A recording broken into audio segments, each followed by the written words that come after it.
Jeremiah's hands shook so bad, he could barely hold the pipe steady. His lips trembled against the glass, his chest tight with need. He sucked in once, twice, nothing but a bitter whisper. Sweat slicked his palms, and before he could try again, the pipe slipped. It hit the cracked linoleum with a sharp clink, rolling fast down the dark hallway. Damn. Jeremiah scrambled after it, knees scraping the floor. The pipe spun to a stop just outside a locked door. He pressed his face low, peering into the thin gap beneath. There it was, gleaming in the dusty light, just beyond reach. He stretched his arm flat, fingers clawing. The pipe rolled a little further away, mocking him. Jeremiah's fingertips grazed it once, then lost it again. His chest ached with frustration, need gnawing at his gut.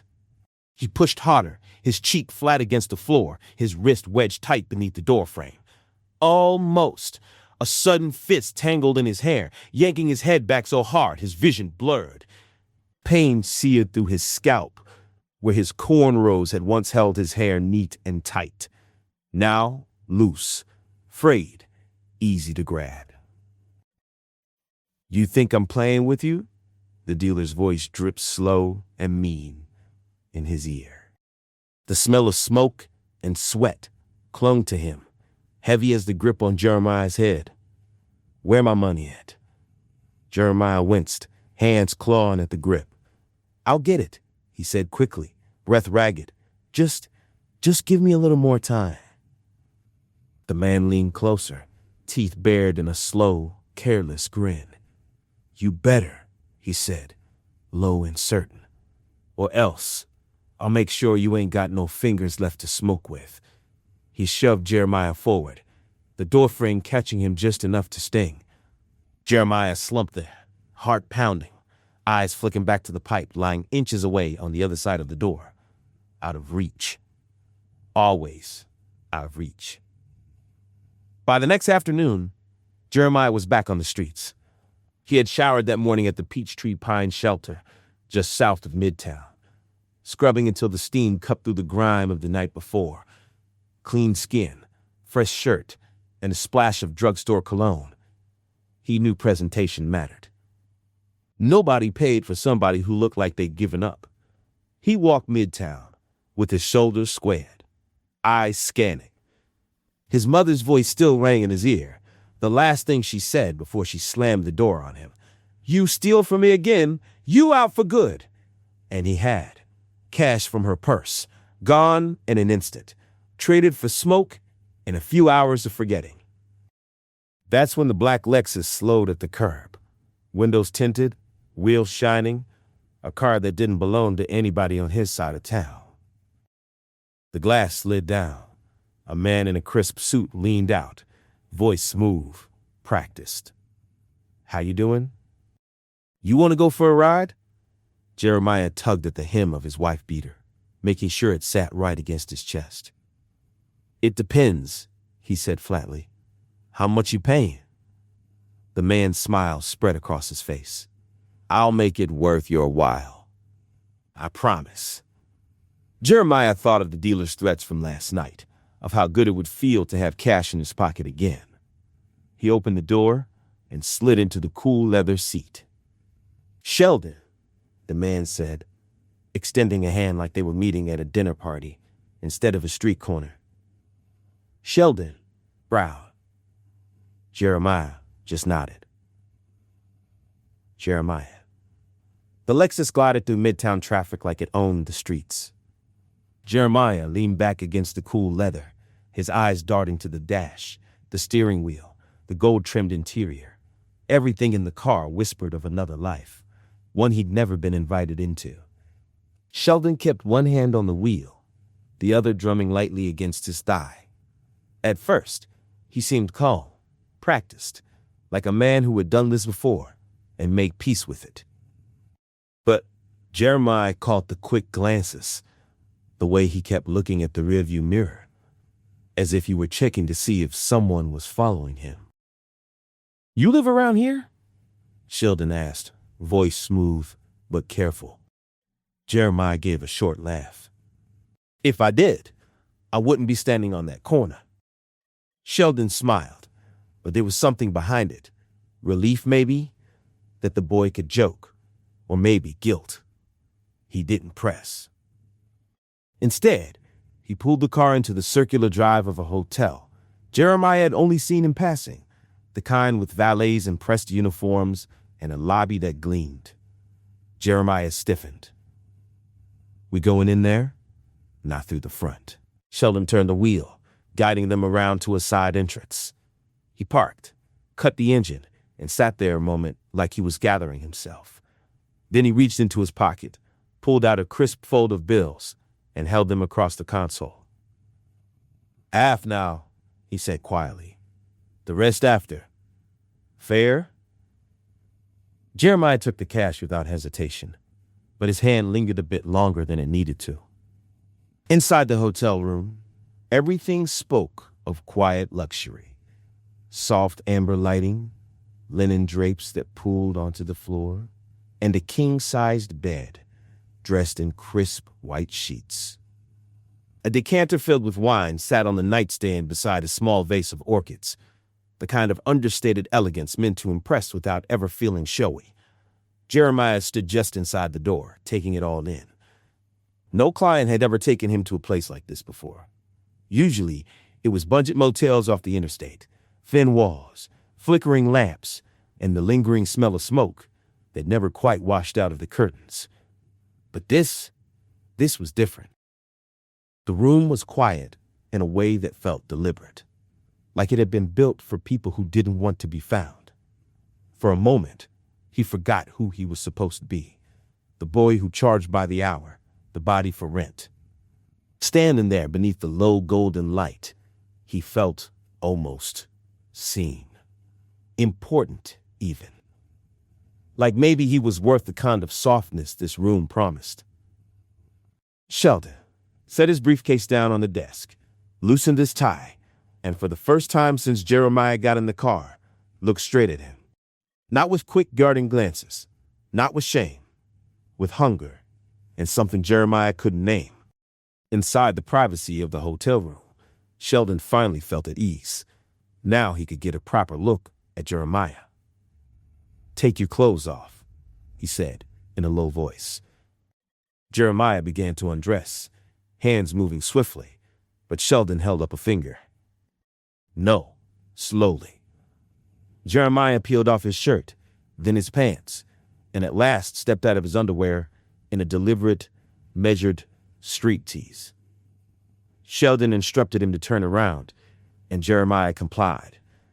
Sheldon's gaze roamed over his smooth, caramel-brown skin, appreciating the slim, muscular form, the firm, round cheeks, and the impressive length between his legs.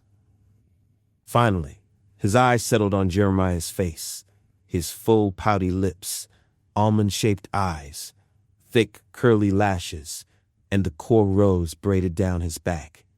Slowly closing the gap, Sheldon whispered, "You're beautiful." Jeremiah was speechless. No one had ever spoken to him that way before. Sheldon reached for the wine on the nightstand, poured a little onto his fingers, and held them out. Jeremiah tasted the wine, announcing it good, determined not to seem uncultured. He'd never had wine before. Leaning close, Sheldon took Jeremiah's mouth into his, licking the lingering wine from his lips. He laid Jeremiah down on the bed, his touch gentle yet firm. As he caressed every inch of his body, he pressed soft kisses along Jeremiah's thighs before moving between his legs.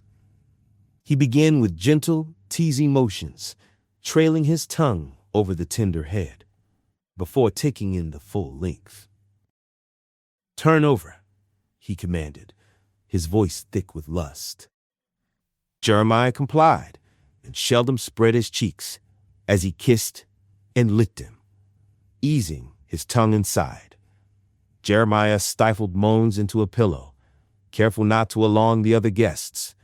Finally, Sheldon fit on a condom and positioned himself.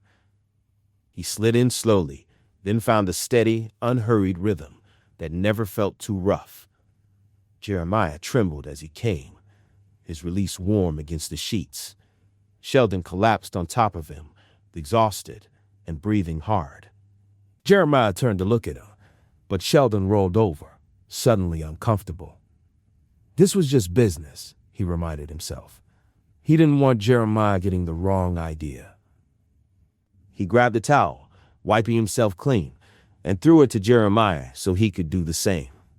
Sheldon handed Jeremiah the rest of his money and escorted him out of the hotel. Sheldon dropped him off at the same curb. Jeremiah started walking back toward the shelter, the stack of bills tucked deep in his pocket. For one stolen moment, he imagined himself in Sheldon's polished life. Everything ordered, nothing hungry. The thought felt both sweet and cruel. The fantasy didn't last. The city heat hit him hard, the hum of traffic loud in his ears. He shoved his hands deep into his pockets, feeling the money again. It was more than he'd seen in weeks. Enough to keep the dealer off his back, enough to buy a hot meal, maybe even a few nights of breathing room.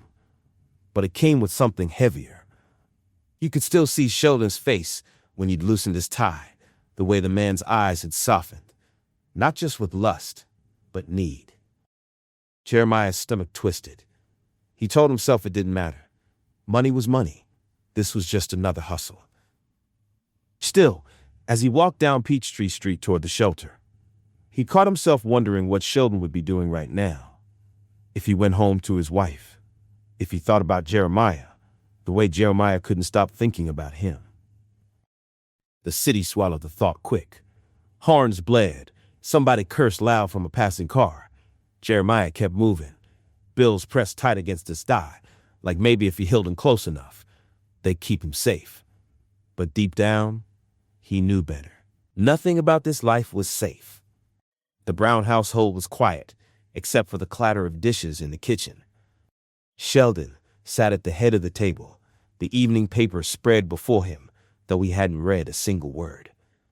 His wife, Denise, moved between the sink and the counter, humming low under her breath. Their two children, Marcus and Alana, were upstairs, the sound of cartoons and muffled laughter drifting down. On the surface, it was picture perfect. The kind of life Sheldon had built, brick by brick. A career in civil rights law, a family in a tidy house in Cascade Heights, Sunday mornings at church where his name carried weight. But his mind wasn't in the room. He saw Jeremiah instead, the way he looked that night in the hotel room, calm, yet carrying something he couldn't quite reach. He wanted more than touch. He wanted the story that built the young man, the hurt, the hope, the reason Jeremiah still carried both in his gaze. There was something about him that refused to be owned or fully known, and that only made Sheldon want him more. "Sheldon, you hear me?" Denise's voice broke through. He blinked, realizing she'd asked him something. Sorry. Long day. She looked at him, suspicion flickering, just for a second, before she turned back to the dishes. "You're working too hard. You need to be here more. For the kids. For me." "I know," Sheldon said automatically, but his hand clenched around the folded newspaper until the edge cut into his palm. That night, lying beside Denise in their king-size bed, Sheldon stared at the ceiling while she drifted off. The house was still. And in that quiet, he let himself admit what he hadn't dared say aloud. He wanted more of Jeremiah. Not just a transaction, not just a brief escape.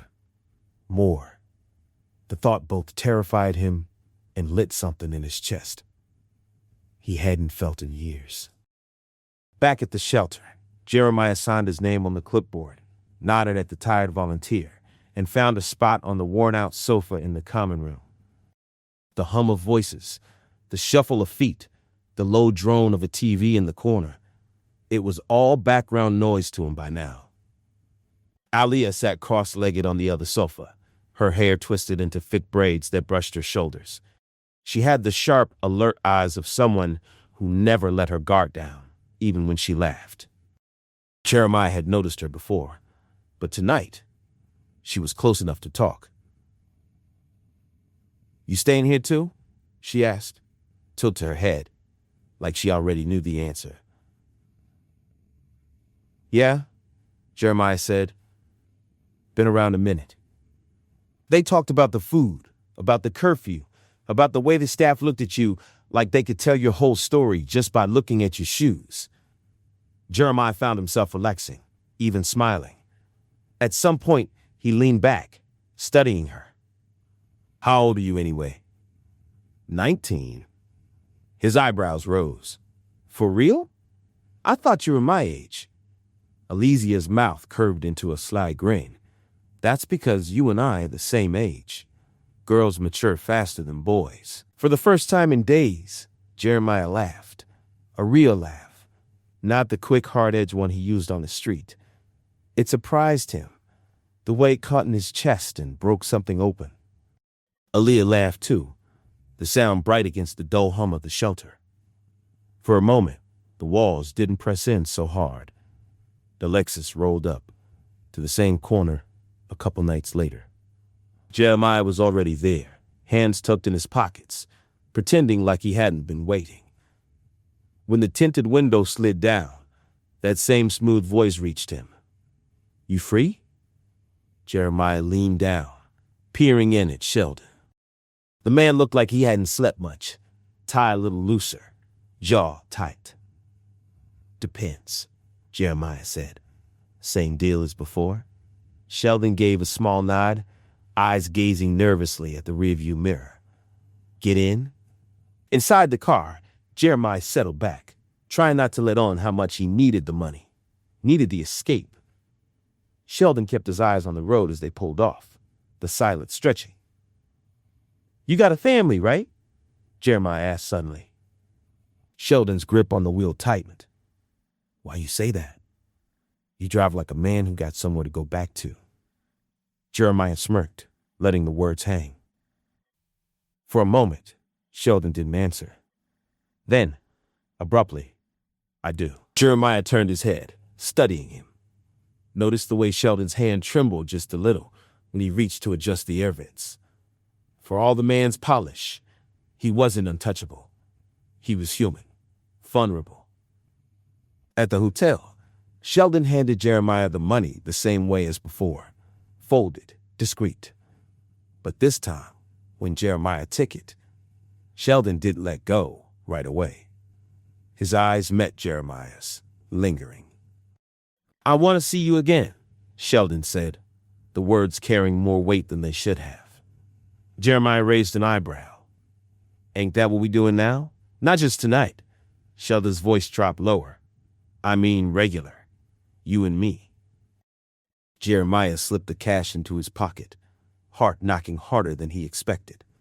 He wasn't sure if this was a blessing or a trap, but either way, he nodded, just enough to seal it.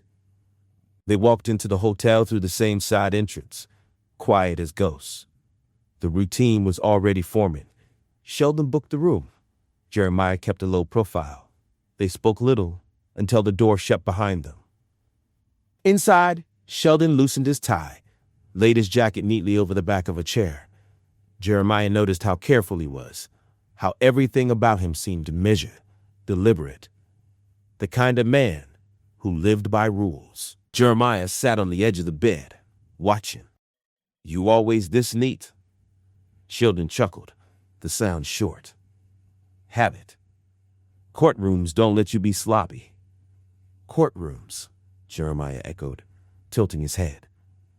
"So you a lawyer or something?" "Something like that." Sheldon's answer was clipped, but his eyes softened when he looked at Jeremiah. "What about you? You in school?" Jeremiah gave him a look, half amused, half insulted. "Do I look like I'm in school?" "Doesn't mean you couldn't be," Sheldon said quietly. The words landed heavier than Jeremiah expected. Nobody talked to him like that, like he had choices left, like his life wasn't already written in the cracks of abandoned apartments. He looked away, muttering, "That ain't the world I'll live in." The room was silent, except for the hum of the air conditioner. Then, Sheldon sat closer. Not too close, but close enough that Jeremiah could feel the warmth of his body. "I mean what I said," Sheldon told him. "I want to see you again. Not just when it's convenient." Jeremiah swallowed, nerves prickling. "You saying you want me on call or something? Something like that." Sheldon's tone was cool, precise. "I don't want to share you with anyone else. That means no more tricking. You sleep with me and only me. We'll both get tested. I don't want to use protection anymore. I want the real thing." Jeremiah's chest tightened, breath catching short. This wasn't just another deal. It was a condition, a contract, laid down clear. He stared at Sheldon, trying to read him. The man looked calm, matter of fact, like he was negotiating in a boardroom. But for Jeremiah, it was something else entirely. His head spun. Tricking he could handle. Motel rooms, quick nights, lies told in the dark. All of that was survival. But this felt bigger. Binding. He forced himself to swallow, nodding once, though his hands trembled against his thighs. Overwhelmed, didn't begin to cover it. Jeremiah's pulse was still thudding in his ears when he finally spoke.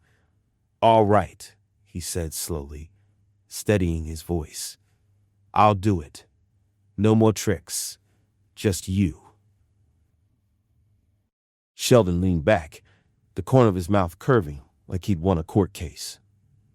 "But I got one condition," Jeremiah added, cutting the moment before Sheldon could savor it too long. His eyes locked on Sheldon's, sharp, unflinching. "You get me out of that shelter? I can't keep sleeping next to dudes coughing all night, watching my shoes while I try to rest. You want me only with you?" "Then I need a place of my own." Sheldon studied him, the lawyer in him weighing terms. Then, with the same calm he used to settle cases, he nodded. "Done. I'll set up a studio. Downtown.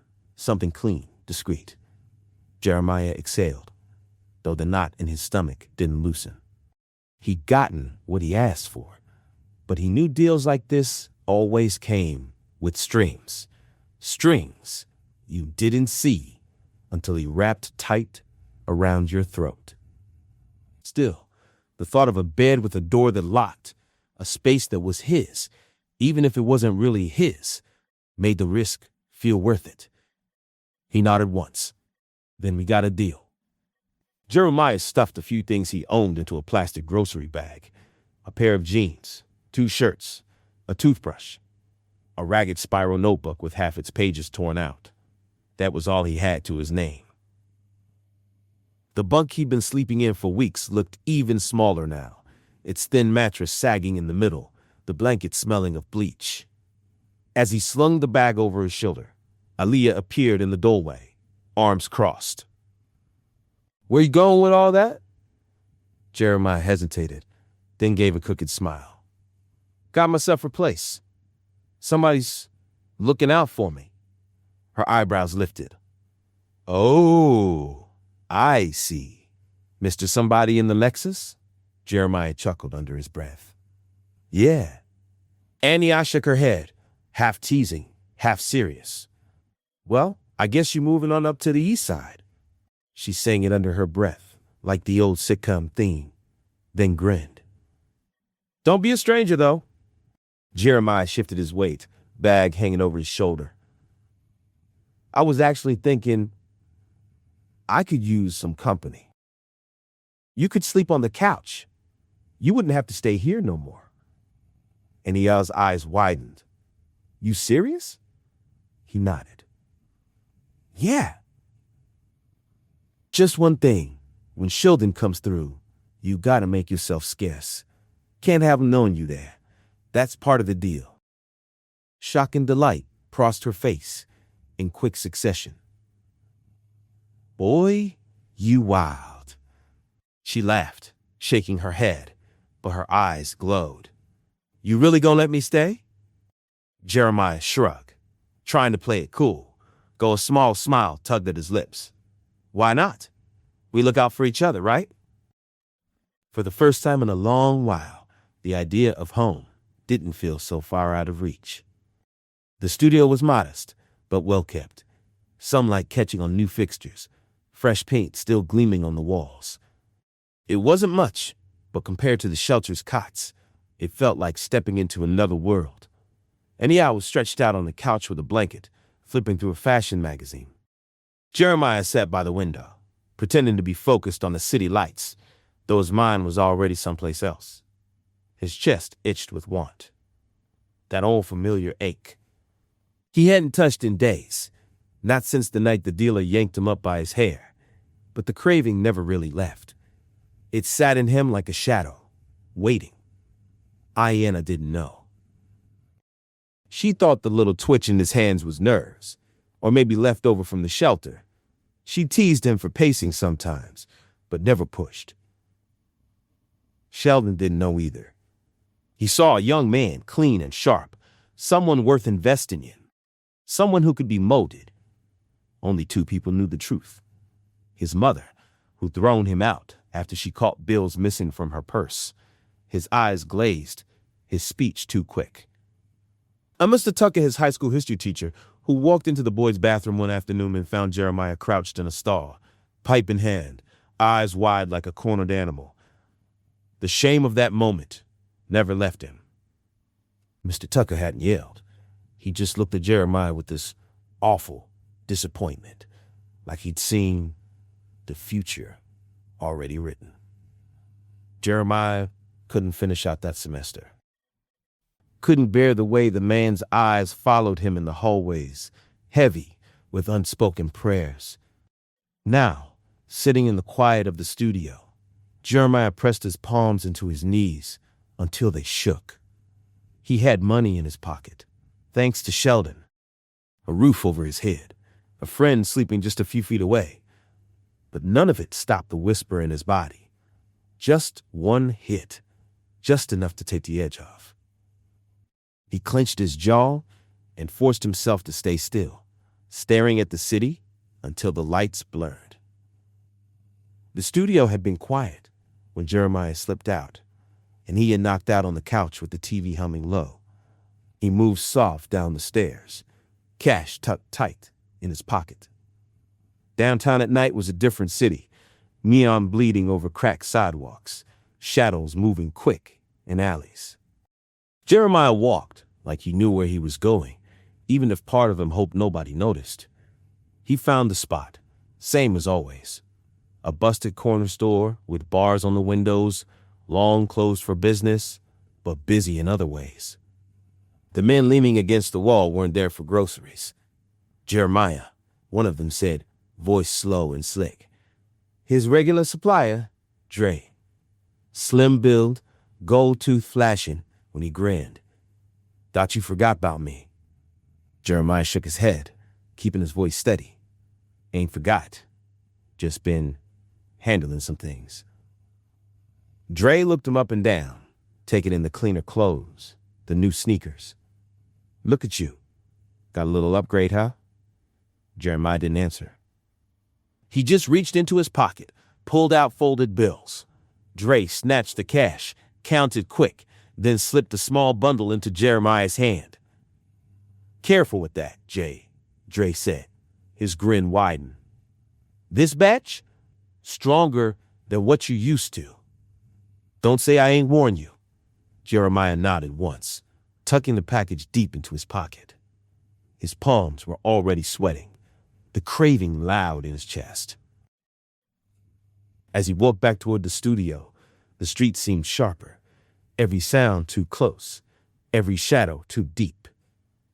He knew the rules, and Nia couldn't know. Sheldon could never know. This was his alone, the one part of his life that was poison and comfort all at once. And he wasn't ready to let it go. Jeremiah couldn't wait. The package burned in his pocket like it had a pulse. Every step back toward the studio felt too long, too risky. He ducked into a rundown gas station instead, head kept down low. The fluorescent lights inside buzzed overhead, harsh and unforgiving. He walked past the bored cashier, straight to the back. The bathroom door creaked on its hinges, graffiti carved into the metal. He slipped inside and turned the lock, heart thudding in his chest. He pulled the small bundle from his pocket, hands trembling with need. On the cracked sink, he set the blast pipe, the lighter, the small rock that promised relief. For a moment, he caught his reflection in the spotted mirror. Pupils dilated, small wrinkles forming around his eyes. He looked older than 22, older and already tired. He looked away, pressing his lips around the pipe. The lighter flicked. The pipe warmed in his hand. Smoke curled, sharp and bitter, rushing his chest, stealing his breath before it gave it back as a wave of false calm. His body slackened against the wall, sliding down until he sat on the cold tile. Pipe clutched like it might save him. Out in the station, someone banged on the door. "Yo, hurry it up." Jeremiah shut his eyes, pulled another hit, and let the sound fade into nothing. For a few stolen minutes, the world couldn't touch him. Amia was still curled on the couch when Jeremiah pushed through the door. The TV light flickered across her face, half asleep but alert enough to lift her head. "You out late?" she mumbled, voice thick with sleep. "What you doing?" Jeremiah dropped his key on the chair, moving too quick, pacing the small room like he couldn't sit still. His eyes darted from the window to the fridge, to the couch, his body humming with restless energy. Ania squinted at him. "You good?" "I'm fine," Jeremiah said, too fast. "Better than fine." He forced a grin, rubbing his hands together like he was about to make a move.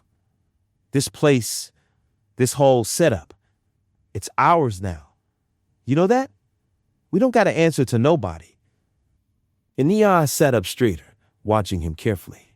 She'd seen him tired, hungry, even broken, but never buzzing like this. He was wired, words spilling out like you couldn't stop them. "You more hyper than usual?" she said slowly, testing the words. "Like you had 5 cups of coffee or something." Jeremiah laughed too loud. "Maybe I did." He turned his back to her, busying himself with the fridge, even though it was nearly empty. Anaya tilted her head, eyes narrowing. Something was off. She could feel it, but Jeremiah wouldn't look at her long enough to let her ask more. She pulled the blanket tighter around herself, heart uneasy. Whatever he was chasing, she could tell, it wasn't sleep. It was dim, curtains drawn against the city. The hum of the air conditioner filled the silence as Jeremiah lay back against the pillows, chest still rising heavy. Sheldon sat beside him, shirt half buttoned, tie draped over a chair. For a long while, neither spoke. Jeremiah turned his head, studying the older man's profile. The careful lines of his face were softer now, stripped of the courtroom armor. Sweat still clung to his temples. "Sheldon," Jeremiah said finally, voice low, testing the name. "Mm-hmm." Jeremiah hesitated, then asked, "You got a family, right?" Sheldon's body stiffened just enough to notice. He reached for the glass of water on the nightstand, buying himself a second before answering. "Yeah." Jeremiah rolled onto his side, propped on an elbow. "Wife? Kids?" Sheldon nodded once. "Both. How old?" "Marcus is 12. Alana's 9. Sheldon's voice carried a strange mix, pride wrapped tight with something heavier. He set the glass down, eyes fixed on the condensation running down its side. Jeremiah studied him, brow furrowing.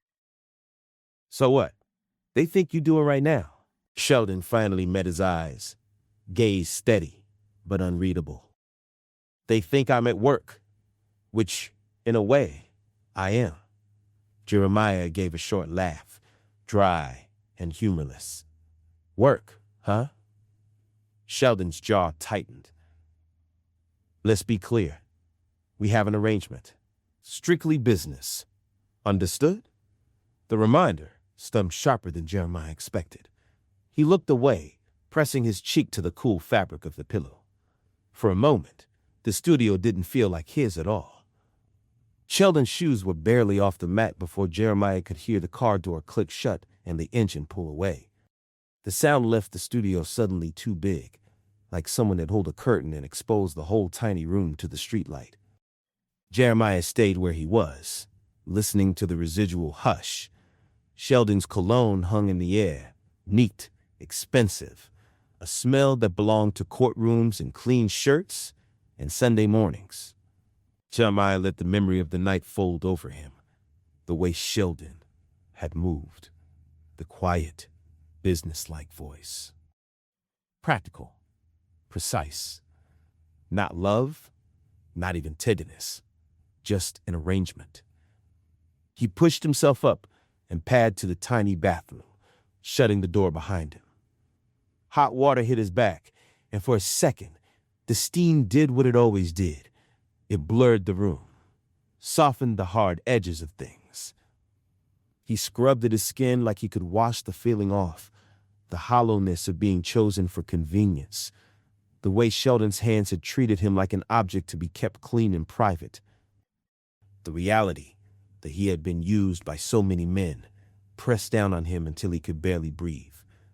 He turned the water colder until his shoulders shivered. The cold didn't help. The thought of the small bundle tucked in the dresser drawer flickered in his mind like a match. He told himself he didn't need it. He told himself he could ride this out. But the craving wasn't rational. It was a physical ache that had its own calendar, its own rules. When he stepped out of the shower, his hands were still shaking. He towel-dried, moved through the studio on autopilot, and reached into the bottom drawer he kept the little things he didn't want to lose. His fingers closed on the crinkled paper the way they always had, quickly, almost apologetically, like taking something that belonged to someone else. He sat on the edge of the mattress, the paper-covered rock in his hand. For a second, he stared at it, like it might explain itself. Then he pressed his thumb to the fold and let the decision land. Heavy, inevitable. He told himself it was just relief, a pause from the weight. He told himself he could stop after one. He didn't think about Sheldon's touch or Ania curled asleep on the couch. He only thought about the hollow in his chest and how the thing in his hand promised to fill it for a little while. When he brought the pipe to his lips, the studio held its breath with him. The morning sun cut thin lines across the blinds, striping the studio walls in pale light. And Yaya sat at the table with a bowl of cereal, tapping her spoon against the rim. Jeremiah leaned against the counter, still groggy. "I went ahead and did it," Ania said suddenly, her tone carrying both nerves and excitement. "I enrolled. College starts in 2 weeks." Jeremiah blinked, lifting his head. "Yeah? For real?" She nodded, a smile tugging at her lips. "Mm-hmm. Gonna start with the basics, then work my way up. I want to be a nurse practitioner one day. Weight coat, stethoscope, the whole thing. Help people, you know? That's big. That's real big. I'm proud of you, me." Ania tilted her head, eyes narrowing slightly. "So, what about you? What's your plan? Outside of being Sheldon's sugar baby?" The question hit him hard. Jeremiah's jaw flexed. He turned to the sink and filled the glass with water he didn't want, watching it crawl up the side like it had answers. "That's a whole conversation I ain't ready for. You need to think past next week, Jay. Sheldon ain't gonna be around forever paying your bills." He took a sip, grimaced at the flat tap taste, set the glass down. The studio was quiet, except for the hum of the fridge and some delivery truck grinding its gears on the street below. Sunlight marched another inch across the floor. "It's not that I'm judging," she said, softer now. "I know how it is. Rent's due when it's due. Lights don't care about your feelings. But you're more than that, you know?"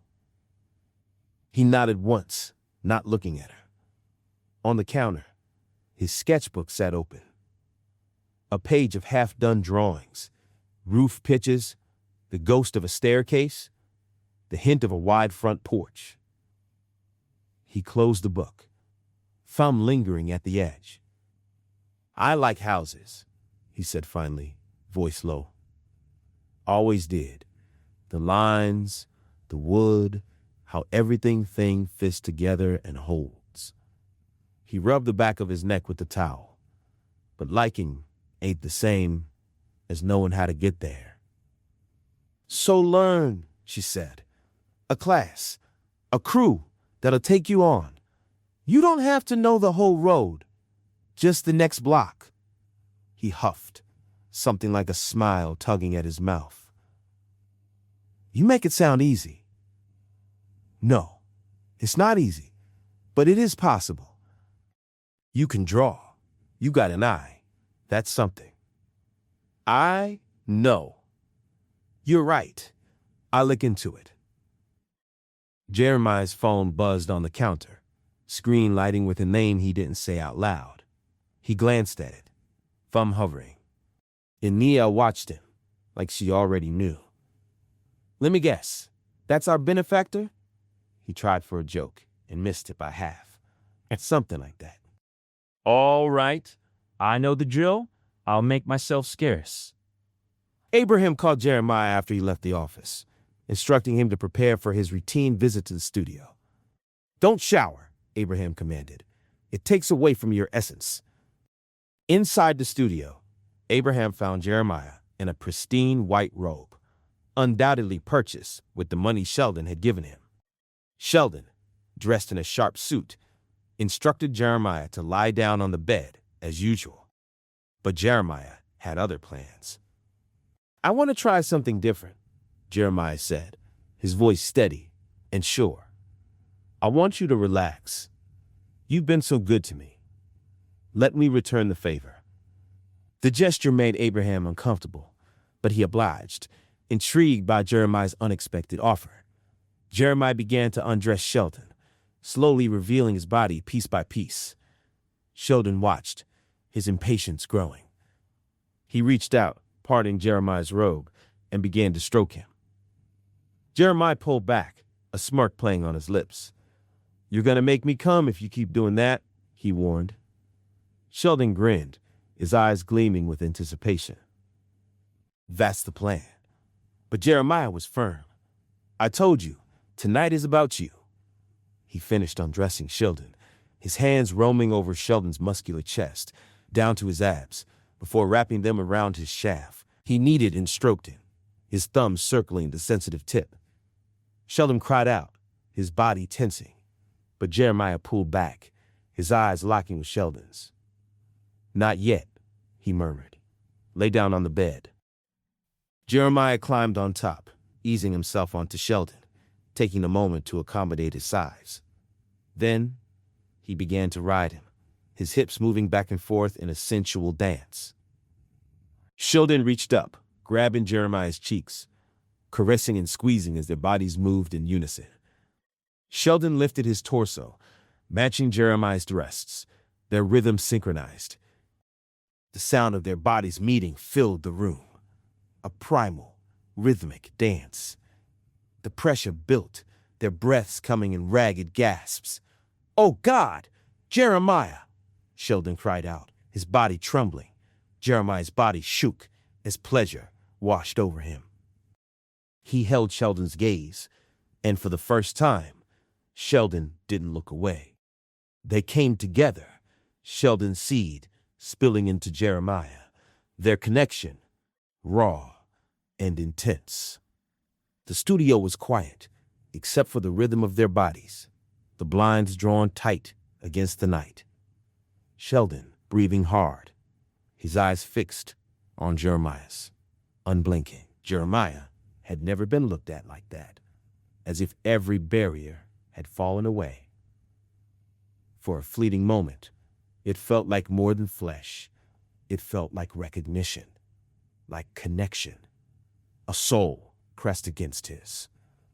When it was over, Jeremiah lay still, chest rising and falling, waiting for Sheldon to say something, to admit he felt it too. "Sheldon," Jeremiah said at last, voice low but steady. "What is this to you?" Sheldon sat on the edge of the bed, pulling his shirt back on, fingers careful at the buttons. "It's sex, Jeremiah. That's all." Jeremiah pushed himself up, hurt showing across his face. "You can't tell me you didn't feel something just now. I saw it in your eyes." Sheldon shook his head, his voice clipped, final. "I could never feel anything more than physical. I have a wife. I have kids. That's where my life is.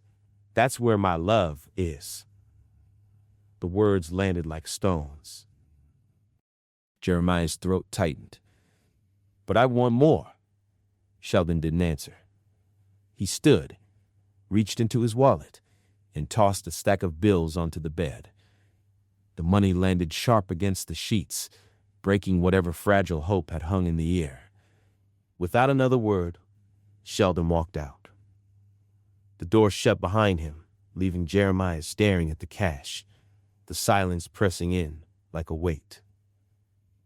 For the first time, the studio felt colder than the shelter ever had. The night air was thick and heavy as Sheldon drove, one hand tight on the wheel, the other tapping restless against his thigh. The road stretched ahead in long dark lines, street lights flickering past like silent witnesses. Jeremiah's voice clung to him, echoing louder than the hum of the engine. "You can't tell me you didn't feel something just now." He had felt it. God help him, he had. The way Jeremiah's eyes had locked onto his, the way his body had moved with his, it had cracked something open in him. Something he had spent years burying, under suits, Sunday sermons, and family portraits on the mantle. But he could never admit that, not to Jeremiah, not to himself. He gripped the wheel harder, jaw set. Too much was at stake. He had clawed his way to respect, a respected attorney, a name spoken with reverence in courtrooms and church pews. He had a wife who smiled beside him at fundraisers, children who bore his name, a house in Cascade Heights that stood as proof of everything he had duped. He wasn't about to watch it all slip away for a boy half his age, no matter how alive that boy made him feel. Jeremiah was a risk, beautiful, reckless, dangerous, the kind of danger that made Sheldon's pulse race in ways he couldn't explain. He forced a long breath, pressing the thought down like a lid on boiling water. He told himself it was lust, flesh, a hunger he could satisfy and walk away from. The truth pressed harder in his chest. He knew Jeremiah was right. But knowing and admitting were two different things. By the time he turned onto his quiet street, the mask was already slipping back into place. House lights glowed warm ahead, a picture of stability. Sheldon pulled into the driveway, killed the engine, and sat in the silence for a moment. He wiped a hand over his face, straightened his tie, and whispered to himself, "It's just sex." Then he stepped out of the car, leaving Jeremiah and the truth locked in the dark behind him. Jeremiah tore through the studio, yanking open drawers, pawing under the mattress, shoving aside the old sneakers by the closet. His breath came ragged, frustration building with every empty space. Sheldon's words still buzzed in his head, sharp and stinging. "It's just sex." The sting burned deeper than he wanted to admit. He needed something to take the edge off, something to quiet the ache. A knock sounded at the door. "Jeremiah?" Ania's voice, soft but steady. She always disappeared when Sheldon came by, retreating to the library until it was safe. He pulled the door open, eyes darting past her, before he turned back inside, resuming his frantic search. Anya stepped in, watching him. "What you looking for?" Jeremiah didn't meet her eyes. "Something Sheldon gave me." The lies sounded weak, even to his own ears. She folded her arms, unmoved. "I know what you're looking for." He froze. "I threw it away," she said quietly. Jeremiah's head snapped up. "You did what?" "It's poison, Jeremiah. You gotta quit before it kills you." His chest heaved, anger flooding fast. "And yeah, that stuff costs money." She didn't flinch. "What did you do with it?" "I flushed it," she said simply. The words landed like a slap. Jeremiah's jaw tightened, hands trembling at his sides. Rage roared in him, but beneath it, shame. He turned away, pacing hard across the small room. Aniana stayed still, her gaze steady. She wasn't afraid of him, and that cut deeper than if she had been. "I need air," he muttered, voice tight. Before he did something he couldn't take back, he shoved the door open and stepped into the night, letting it slam behind him. The night pressed close around him as Jeremiah walked fast, hands jammed into his pockets. His blood was still hot from the fight with Ania, Sheldon's words echoing underneath it all. Just sex. He needed something stronger than anger, something that would drown it all out. It didn't take long to find Dre. Same corner, same sly grin, gold tooth glinting under the streetlight. "Look who it is," Dre said, pushing off the wall. "Didn't think I'd see you back so soon." "Just give me what you got," Jeremiah muttered. He shoved cash into Dre's hand, impatient, not caring if it was too much. Dre counted anyway, then slipped the baggie into Jeremiah's palm. "You best be careful with that," Dre said, shaking his head.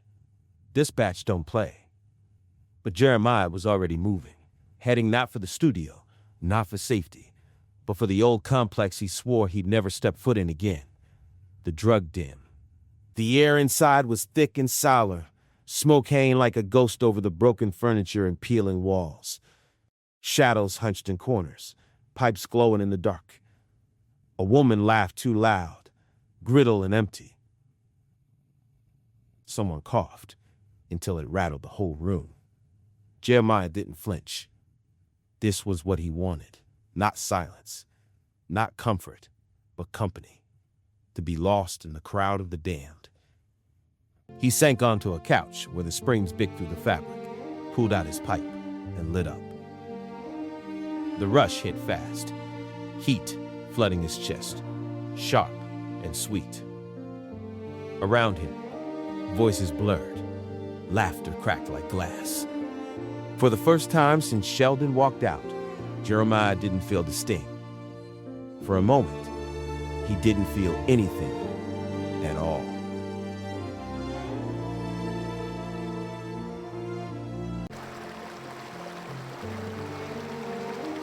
I never meant to make you feel that way. Ashamed. Dirty. I want this, you and me.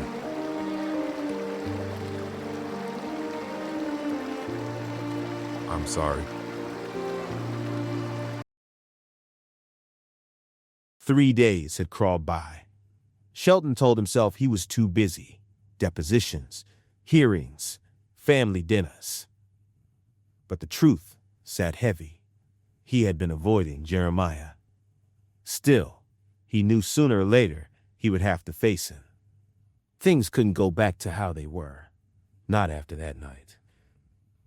When he finally knocked on the studio door, the last thing he expected was for it to open to a girl. She looked young, barely grown, braids falling over her shoulders. She blinked at him, wary. "Who are you?" Sheldon asked, his tone sharper than he intended. I'm Ania, she said, Jeremiah's friend. Something in Sheldon snapped tight. Anger surged hot and sudden. Jeremiah had let someone into their space, into his studio. That wasn't part of the deal.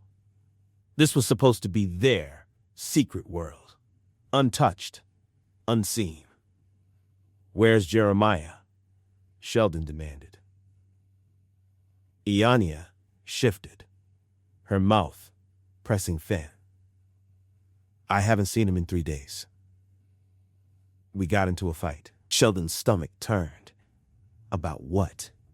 She hesitated, glancing down before blurting out, I found out he was using drugs.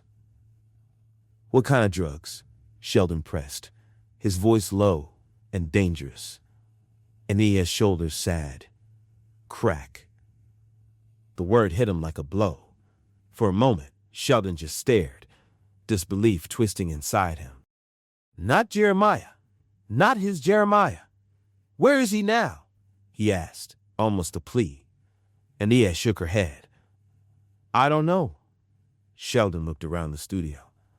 He reached for the notepad on the dresser, scribbled his number, and thrust it into Ania's hand. Call me if you hear from him, he said. Voice clipped.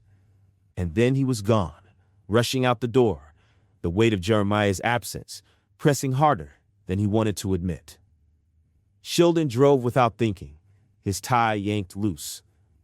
The streets blurred by, but his mind was sharp, fixed on one thought. Find Jeremiah. He started where he knew Jeremiah had once haunted, corners of Midtown, where young men stood too still beneath the neon lights. But Jeremiah wasn't there. He tried the bus stop by the shelter, where kids too young for street life nodded off on the benches. Not there either. With each block, Sheldon's anger curdled into something darker. He told himself it was fury that Jeremiah had broken their deal, let a girl into the studio, hidden his addiction. But underneath, fear gnawed at him. Fear that Jeremiah was gone. By midnight, Sheldon pulled his Lexus into a side street near the abandoned apartment complex he had heard whispers about. The so-called drug den. The building sagged, windows broken, graffiti climbing the walls. A place he never should have known existed. Yet, here he was, a man in the tailored suit stepping into another world. Inside, the air was thick, sour. A group huddled in the hallway, passing a pipe. Heads turned when Sheldon entered, suspicious eyes narrowing. He ignored them, scanning every face, every corner. Yo, he said, his voice cracking against the walls. Anybody seen Jeremiah? Average height? Cornrows. He stopped himself. Jeremiah didn't even wear them neat anymore. Young, brown skin, slim build, a man with a crooked smile and gold tooth leaned against the wall. Depends who's asking. Sheldon's chest tightened. He realized then how out of place he was here. His watch glinting, his shoes too clean, his whole life written on him like a target. But he didn't back down. I'm asking. The man grinned wider, shaking his head. You looking for Jeremiah, huh? Boy's been around, but you best watch yourself. Streets got a way of eating folks like him alive, and men like you, too. Sheldon swallowed hard, anger and dread warring in his chest. For the first time in a long time, he felt powerless. And somewhere in the smoke-thick dark, Jeremiah was slipping further from his reach. The laughter and coughing echoed through the hall as Sheldon pushed deeper into the bandit complex. The stench of smoke clung to the peeling walls, the floor sticky under his polished shoes. He ignored the stares, the murmurs. He wasn't leaving until he found him. And then he did. Jeremiah was slumped on a broken couch in the corner of a dimly lit room, head tilted back, eyes half closed, the glow of a glass pipe fading in his hand. Around him, Bodies moved like shadows, lost in their own highs. "Jeremiah," Sheldon said sharply. At first, there was no response.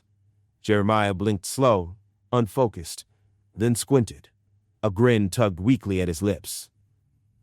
"Sheldon? That you?" His voice was rough, words dragging like he had to pull them up from somewhere deep. Sheldon's stomach knotted. He crossed the room, snatched a pipe from Jeremiah's hand, and set it hard on the filthy floor. "What the hell are you doing here?" Jeremiah laughed, a hollow sound. "What's it look like? I'm forgetting." He leaned back, spreading his arms as if he was king of the ruin. "Forgetting you. Forgetting me. All of it." Sheldon grabbed his arm, voice low and urgent. "You can't do this to yourself." Jeremiah jerked away, almost toppling sideways. "Can't do what? Live how I live? You said it yourself, right? I'm just sex." His eyes glazed, but his words cut sharp. "So, why you here, huh? To make sure your boy toy ain't broke too bad?" The words stabbed deep, but Sheldon held firm, jaw clenched. He pulled Jeremiah to his feet, ignoring the weak resistance, the laughter from the others watching. "You're coming with me," Sheldon said. Jeremiah sagged against him, his body trembling, his breath sharp with chemical smoke. For a moment, Sheldon felt the weight of him, not just flesh, but everything he carried, everything he tried to burn away. He tightened his grip, dragging Jeremiah out into the night. Sheldon didn't remember crossing half the city. He only remembered the weight of Jeremiah in the passenger seat, and the way the night kept trying to swallow them whole. Jeremiah's head rested against the window, breath shallow, eyes fluttering like he was fighting sleep and losing. Midnight had come and gone in a blink. He drove without direction at first, down familiar streets that didn't feel familiar anymore, past storefronts with middle gates pulled down, past gas stations lit up like little islands. A man swept his sidewalk under a street lamp like it was noon. A MARTA bus rolled by nearly empty. The city kept moving, even when it shouldn't. At a red light, Sheldon glanced to the dashboard clock. 2:17 a.m. He could take Jeremiah to a hotel. You could take him back to the studio. He could take him anywhere that wasn't his life. But the thought of leaving Jeremiah alone, of Jeremiah slipping out while Sheldon slept, crawling back to whatever had him by the throat, made his stomach twist. They drove until the streets thinned, until the trees started to crowd in, dark shapes pressing up against the road. Sheldon didn't know when he made the decision, only that he suddenly found himself turning down Cascade Road. The clock read 5:41 a.m. Sheldon's hands tightened on the wheel as he steered the Lexus toward Cascade Heights, the part of the city he kept walled off as sanctuary. He knew it was risky, too close to his house, too close to the life he had built and guarded. But in that moment, it was the only place he could think of. They rolled past his house. Sheldon's chest ached with the weight of what sat inside. Denise, the children, the careful order of respectability. He pressed the gas a little harder, not daring to linger. A few minutes later, he pulled into the gravel lot of the Cascade Nature Preserve. Morning light filtered through the canopy, painting the trail in warm streaks of amber and rose. The air was cooler here, fragrant with pine and damp earth, a world away from the city's concrete sprawl. "Let's go for a walk," Sheldon said. They followed the path into the woods, the rising sun weaving shifting patterns through the trees. Birds rustled above them, their calls fading as the forest settled into twilight. The steady crunch of their footsteps filled the silence until Jeremiah spoke. His voice was uneven at first, then steadier as he went. He told Sheldon about his father leaving when he was 5, about the church deacon who had twisted his need for a father into something cruel. He spoke of the shame that drove him to drugs, how he had learned to numb the pain before he ever learned to heal. Sheldon listened, the words sinking heavier with each step. Then the trail opened, and a waterfall revealed itself, sudden and breathtaking. Water tumbled down dark stone into a clear pool, mist rising to catch the early light of the day. The sun painted the spray in shifting colors. Jeremiah stopped, eyes wide. "Damn," he whispered. "I never knew this was here. Right in Atlanta?" Sheldon looked at him, struck not by the waterfall, but by the awe softening Jeremiah's face. "I'm sorry," Sheldon said, voice low, "for being cold last time, for making you feel like nothing more than a body." He drew in a breath. "I want this. You and me. But it has to be discreet. And you," his gaze locked onto Jeremiah's, "you have to get clean, baby. Can you handle that?"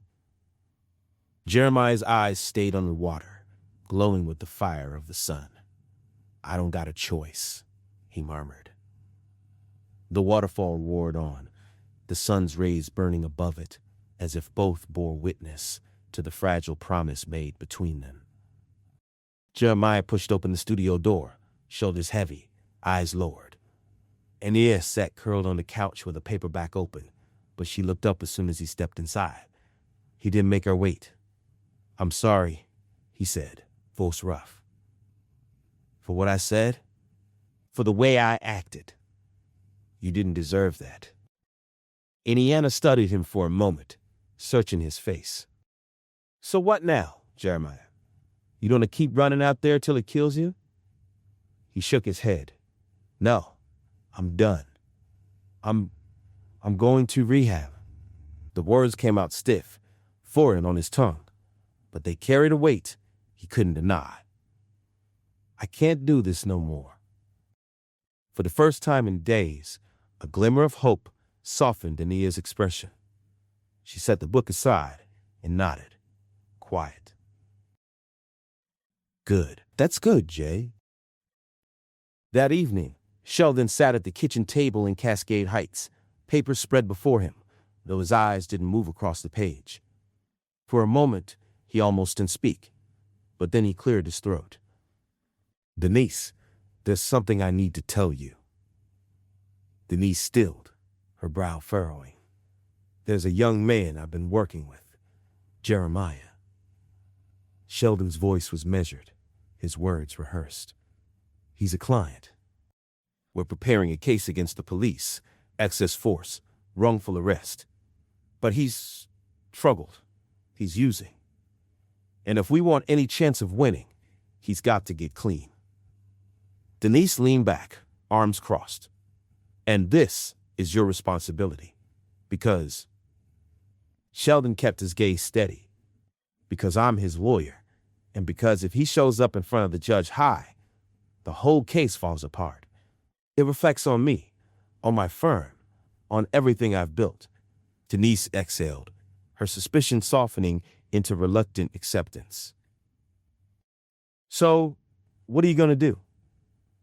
"I'm getting him into rehab," Sheldon said firmly. "It's the only way." Denise studied him a long moment before nodding. "Then, I hope it works, for his sake and yours." The rehab center sat on the edge of the city, tucked behind tall gates and a line of pines that muffled the sound of traffic. The building wasn't fancy, brick walls, wide glass doors, but to Jeremiah, it looked like something out of reach, a place for people who deserved another chance. He wasn't sure if he did. Ania walked beside him up the steps, her hand brushing his elbow. "You sure about this?" she asked.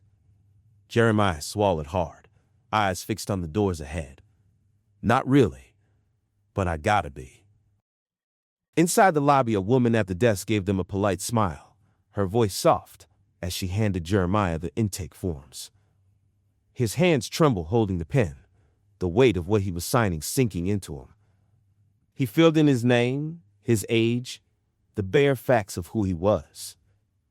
When the form asked emergency contact, he paused. For a long time, the line stayed blank. Then, Almost without thinking, he wrote, Amia Johnson. A counselor came to meet him, a woman with kind eyes and a clipboard tucked under one arm. Jeremiah, come on back. We'll get you settled.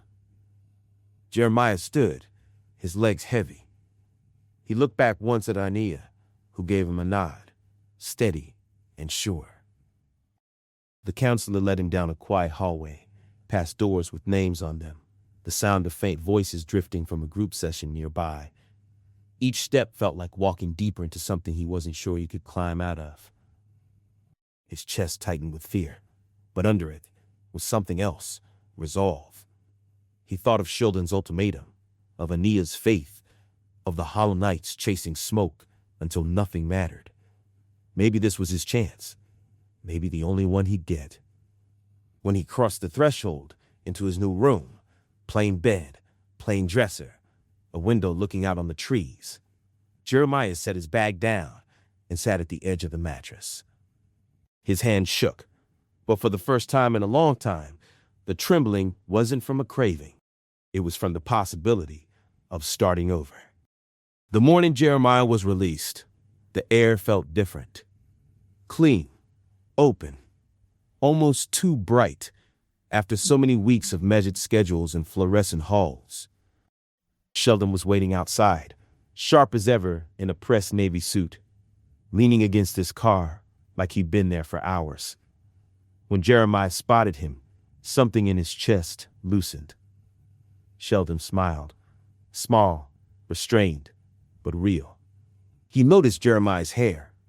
Gone were the neat rows he used to keep tight as a habit. In their place, a short curly fro hugged his head, soft, tight coils. You look good, he said as Jeremiah approached. Healthier. I'm proud of you. Jeremiah looked down, embarrassed by the warmth that bloomed in his chest. Feels good to be out. They drove in near silence at first, the hum of the highway filling the space between them. Eventually, Sheldon glanced over. You ever think about what comes next? Jeremiah shrugged. Not really. Guess I just want to do something different this time. He hesitated, then added, I always liked houses. Not just living in them, how they're built. The lines, the woodwork. When I was a kid, I used to draw floor plans in my school notebooks. Sheldon's brow lifted. Architecture, Jeremiah chuckled softly. More like doodling. I never thought it could turn into anything real. But Sheldon was already thinking. He knew people, developers, contractors, the kind of men who shook his hand at fundraisers and bragged about their latest restoration projects. One name rose to the surface, a construction company on the west side that specialized in traditional carpentry, solid, respectable work. A week later, Sheldon showed up at the studio with a business card. Apprenticeship, he said, sliding it across the table. Starts Monday. They'll teach you the craft, carpentry, restoration, everything from frame to finish. You said you liked houses? Well, here's your chance to build one. Jeremiah stared at the card, fingers brushing the embossed letters. You did this? Sheldon shrugged, a flicker of pride slipping through his composure. Pulled a few strings. Don't make me regret it. Jeremiah's voice was quiet, almost reverent. Thank you. I won't waste it. Sheldon nodded. See that you don't. For the first time in a long time, Jeremiah felt something other than survival. A purpose, steady and real. The morning smelled of sawdust and wet earth. Jeremiah stepped out of the bus, his boots crunching on gravel, eyes drawn to the skeleton of a house rising against the sky. Wooden beams stood like ribs, open to the sun, workers moving across them with practiced ease. He swallowed hard, adjusting the strap of his tool belt.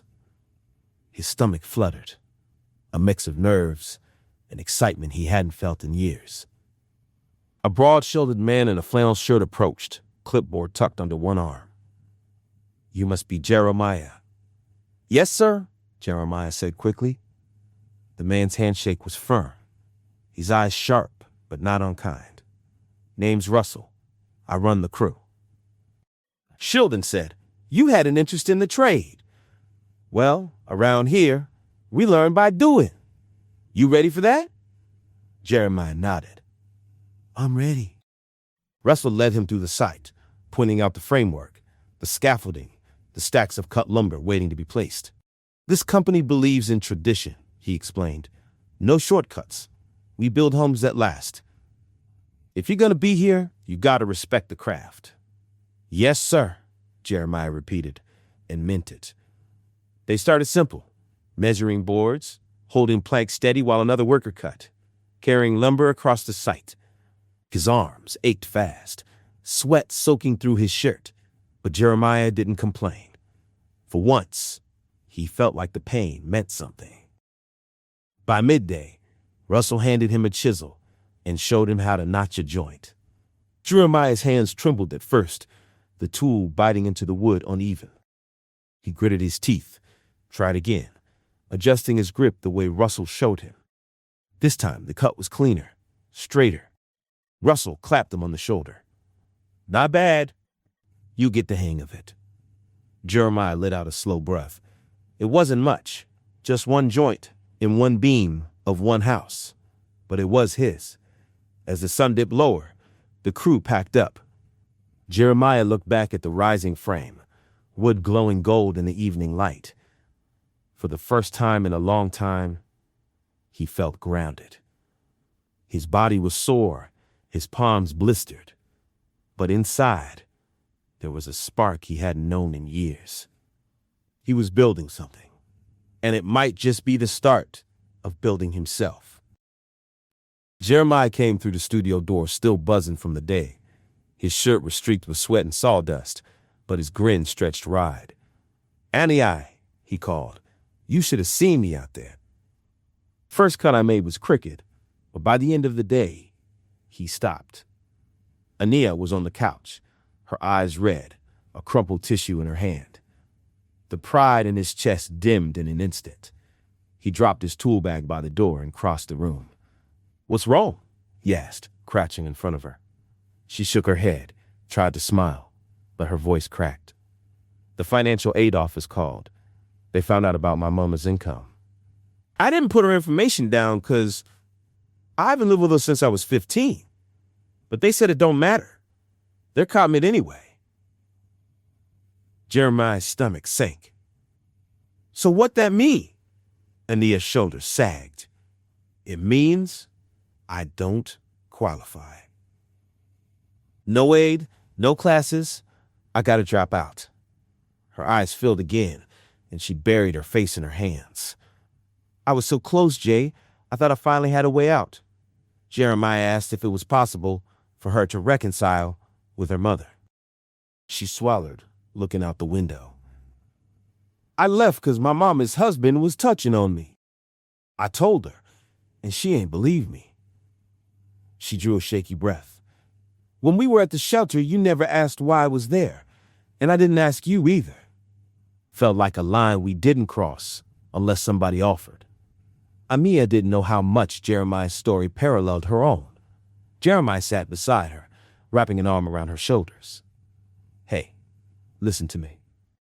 His voice was firm, steady in a way he didn't always feel. "It ain't over. You still gonna be a nurse. You hear me?" Aniana sniffled. "How?" "I can't pay for it." "I can." He leaned back to catch her eyes. "I'm making money now. You stay in school. I'll keep the lights on till you figure out another way." Ania stared at him, stunned.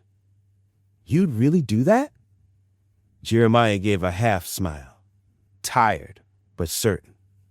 "Course I would. We in this together, right?" She blinked hard, then laughed through her tears, shaking her head. "You something else, Jeremiah." He pulled her close again, letting her rest against him. His muscles ached from the day's labor, but his heart felt stronger than it had in a long time. For once, he wasn't just surviving. He was holding someone else up, too. The sun was low over Cascade Springs, spilling orange light through the trees and setting the water aglow. Jeremiah sat on one of the benches near the trail, his car parked neatly in the gravel lot behind him, the first thing in his life that felt like his own, even if Sheldon's name was stamped on the papers. When Sheldon arrived, his steps crisp against the path, Jeremiah looked up and smiled faintly. "How was your day?" Sheldon asked, settling onto the bench beside him. "Good," Jeremiah said. "Work solid. I'm getting better with the tools. Russell says I'm picking it up quick." He paused, then shifted, his expression clouding. "But there is something I need to talk to you about." Sheldon turned, curious. "What is it?" "It's Amia." Jeremiah's voice softened. "She had to drop out of school. Financial aid office pulled her application when they found out about our Nama's income. She's been on her own since she was 15, but they don't care about that. Now she can't afford tuition." Sheldon exhaled slowly, already sensing where this was going. Jeremiah pressed on. "Look, I'm making money now, but it ain't enough. I told her I'd help with her tuition, but that means I can't cover rent too. I was hoping—" He hesitated, then met Sheldon's eyes. "I was hoping you could keep paying the studio rent, at least for a while, so I can put what I earn towards Enia's school." Sheldon's jaw tightened. His instinct was to say no, to remind Jeremiah this wasn't supposed to be charity, that their arrangement already cost him enough. But he looked at Jeremiah sitting there in the fading light, shoulders squared with a quiet resolve he hadn't seen before. This wasn't the boy chasing a high anymore. This was a man asking for help, not just for himself, but for someone else. Reluctantly, Sheldon nodded. "All right, I'll keep covering the rent." Jeremiah let out a breath, relief flooding his face. "Thank you. This means a lot. To her. To me." Sheldon leaned back on the bench. "Don't make me regret it." "I won't," Jeremiah said firmly. And for once, Sheldon believed him. The house in Cascade Heights was quiet, except for the clatter of silverware. Dinner had been laid out with Denise's usual care: smothered pork chops with mashed potatoes, green beans, and cornbread, but Sheldon hardly tasted it. He moved the food around his plate, his mind running in numbers instead of flavors. Denise noticed. "You've been distracted lately." Sheldon forced a small smile. "Just work." And she studied him, her fork pausing. "Work seems to be costing us more than it's bringing in." Sheldon stiffened. "What makes you say that?" "The accounts," Denise said simply. "I handle the bills, Sheldon. I see the balances." Her eyes narrowed slightly. "You've been pulling money out of savings?" "A lot of it." "Where's it going?" Sheldon set down his fork, measuring his words. "Clients aren't always clean, Denise. You know that. Sometimes they need extra help to get through a case. Rehab, housing, things to keep them steady until trial." Denise's brow arched. "Housing? You're paying rent for this boy?" "It's temporary," Sheldon said quickly, "until he gets on his feet. If we win his case, it'll pay off. For him and for me." Denise leaned back, her gaze sharp. "Or it'll ruin you. These are charity cases, Sheldon. You've worked too hard to risk everything on someone who's just—" She stopped herself, shaking her head. "I don't understand why this one matters so much." Sheldon's jaw tightened. He looked down at his plate, then back at her. "Because he does." The words hung in the air, heavier than he intended. Denise searched his face, suspicion dangling in her eyes. Before she could press further, their daughter Alana came running in from the living room, chattering about a school project. Denise turned toward her, but the silence between husband and wife remained. thick and unresolved. Sheldon sipped his water, hiding the storm in his chest. Supporting Jeremiah was already costing him more than money. Denise had learned long ago that silence could be sharper than any accusation. So when Sheldon brushed off her questions with talk of clients and cases, she didn't argue. She smiled, cleared the dishes, and let him think the matter was closed. But she didn't forget. 2 weeks later, she sat in her car outside a small office park downtown, her hands folded tight in her lap. The sign on the door read, Evans and Associates Investigations. A private investigator. Inside, the air smelled faintly of coffee and paper. A middle-aged man with a graying beard shook her hand and gestured for her to sit. My husband, Denise began, voice calm but laced with steel. Sheldon Brown, prominent civil rights attorney. Lately, he's been distant, and money's been disappearing. A lot of it. The investigator leaned forward. You think he's having an affair? Denise pressed her lips together, then nodded. That's the only thing that makes sense. The late nights, the lies about clients, the way he gets defensive when I ask too many questions. She slid a photo of Sheldon across the desk. I need to know who she is. I need to know where the money is going. The investigator pocketed the photo, scribbling notes on a yellow pad. Consider it done. If there's a woman, we'll find her. Denise stood to leave, her chin lifted, her steps firm. She thought she was bracing herself for the face of another woman. What she didn't know was that the truth was more complicated and more dangerous than any affair she could have imagined. The small cottage house looked the same as it had the day Jeremiah left, the white paint on the trim peeling, the flower beds gone wild. The porch light burned out. He stood on the cracked walkway, with his hands shoved deep into his pockets, his chest tight. 3 years since his mother's voice had been the last thing he heard before the door slammed. You stole from me, Jeremiah. I can't do this no more. Get out. Now he raised a hand and knocked. The door creaked open, and Sarah stood there, older than he remembered, lines etched deeper around her mouth. Her eyes widened when she saw him. Jeremiah? He swallowed, nodded. Yeah, Mama, it's me. For a moment, she didn't move. Then she stepped aside, wordless, and let him in. The same living room couch sagged in the middle. The same lace curtains fluttered at the window. Jeremiah sat stiff on the edge of a chair, his mother across from him, arms folded tight. I've been in rehab, he said finally, his voice steady. 1 whole month. I'm clean now. Her eyes narrowed slightly, searching him. You serious this time? He nodded. I got work, too. Construction company. We build houses. Real houses. I'm learning carpentry, learning how to put something together instead of tearing it down. Silence stretched between them. Jeremiah's heart pounded in his ears. Sarah leaned back slowly, her lips pressed tight. But there was something softer in her eyes than when she first opened the door. I prayed for you, she said quietly. Even when I was mad, even when I thought I'd never see you again. Jeremiah blinked hard, his throat thick. I know I hurt you, Mama. I ain't proud of it. But I'm trying now, trying to be better.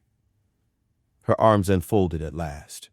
She reached across the table, laying her hand over his. It wasn't forgiveness, not yet. But it was something. For the first time in years, Jeremiah felt like the door hadn't just opened. It might stay open. Sarah poured 2 glasses of sweet tea and slid one across the table.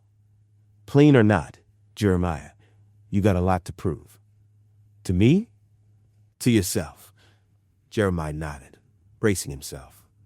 I know. You said things before. Promises. Apologies. Her gaze was sharp, steady, and then you be gone again.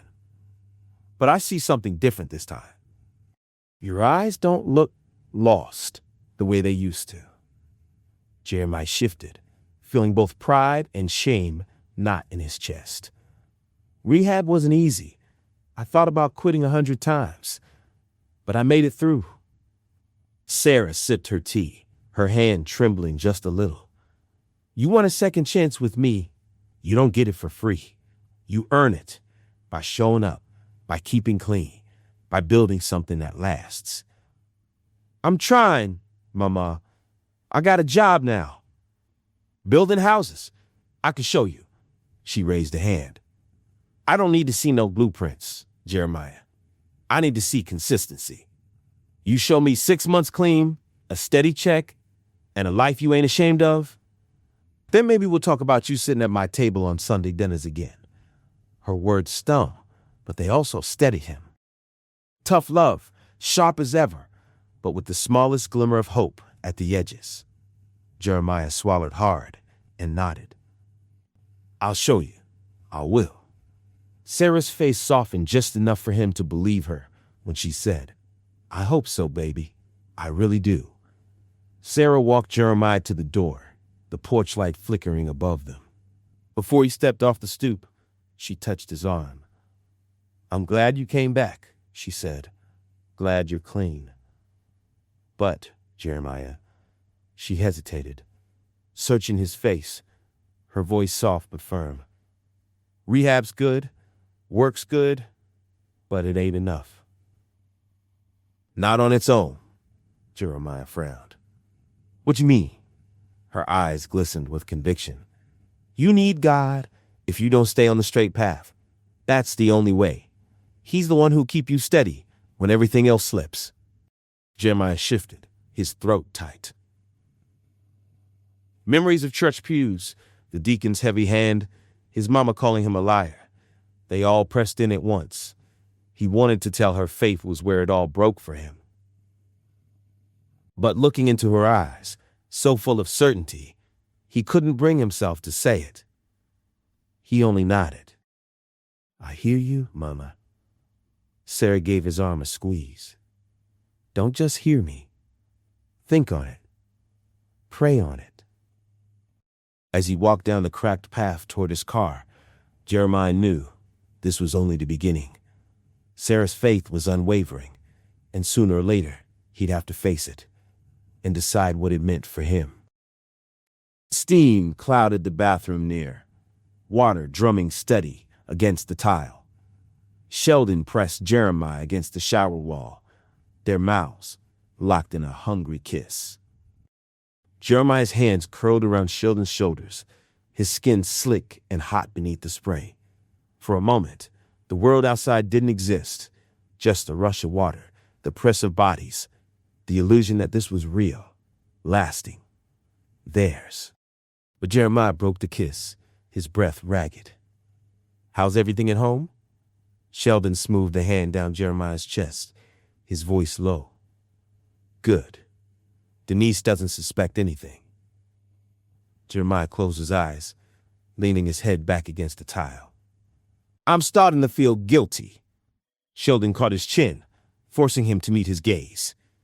It's the only way we can be together. You know that. The words should have reassured him, but they didn't. Jeremiah's chest tightened. He wondered how much longer he could live like this, hiding, waiting, feeling like half a man. When the water finally ran cold, Sheldon dried off quickly, buttoned his shirt, knotted his tie. The mask slipped back into place as easily as it always did.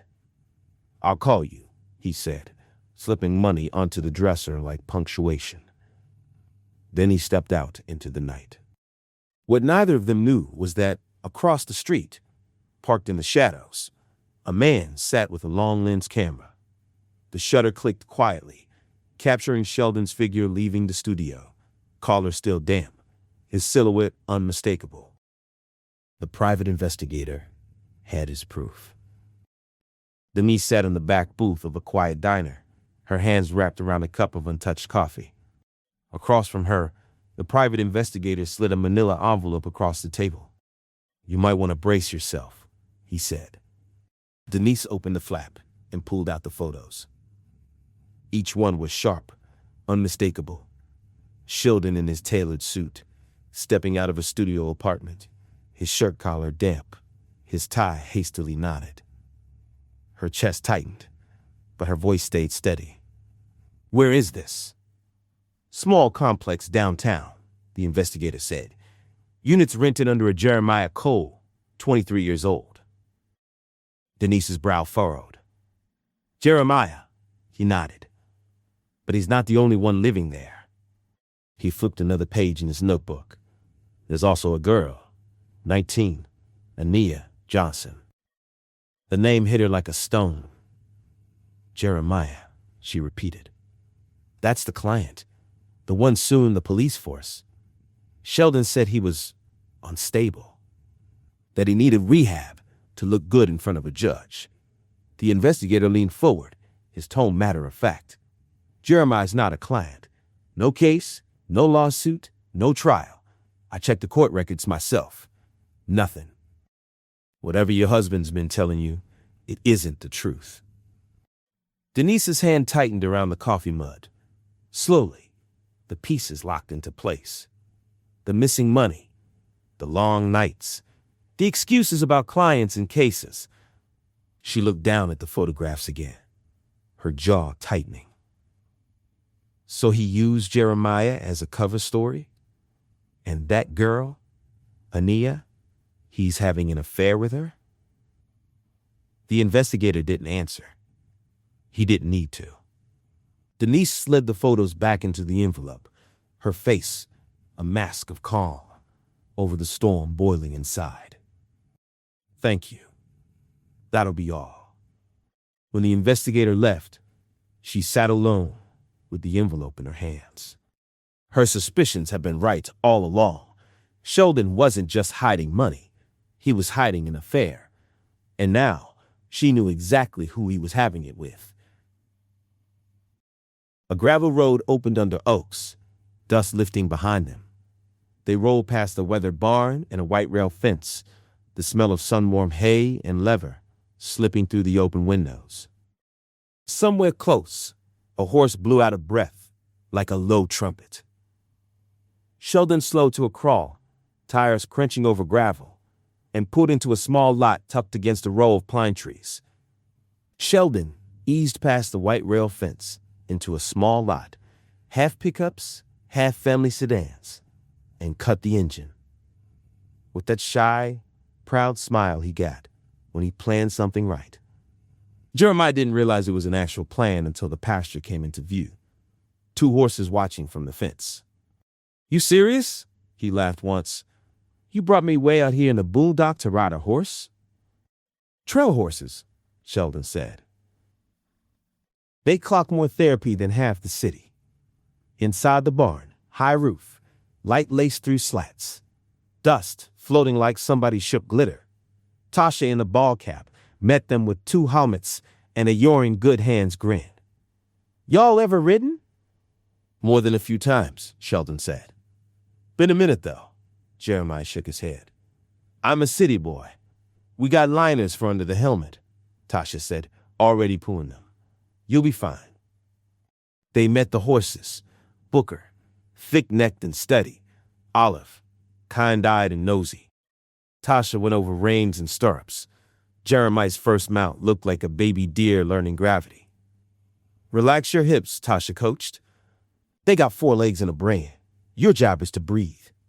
Sheldon swung up smooth in his seat, like he'd left pieces of himself in saddles years ago.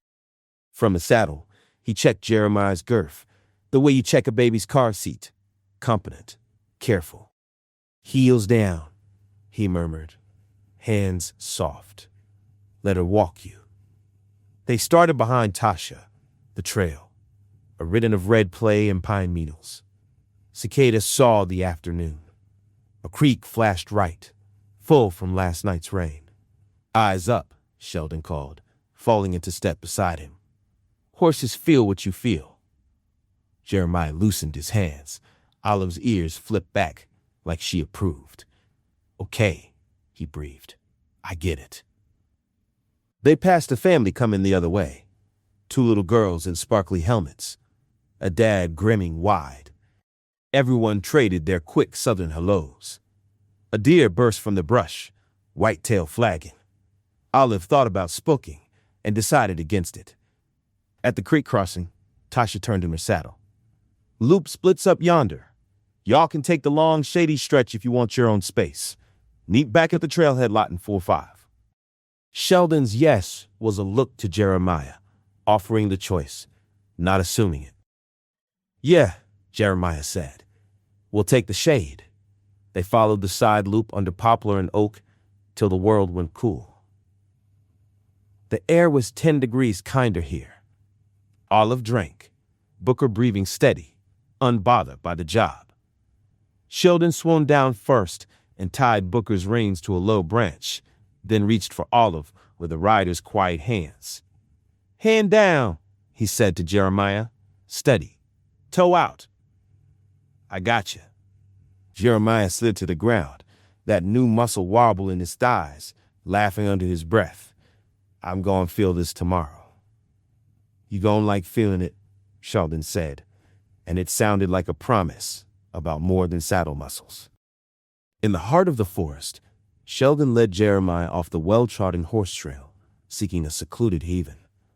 They discovered a hidden meadow, a small stream meandering through the verdant expanse. They stood in the green quiet while the creek whispered over rocks. Sheldon seized the moment, his hands wrapping around Jeremiah's waist, pulling him into a kiss.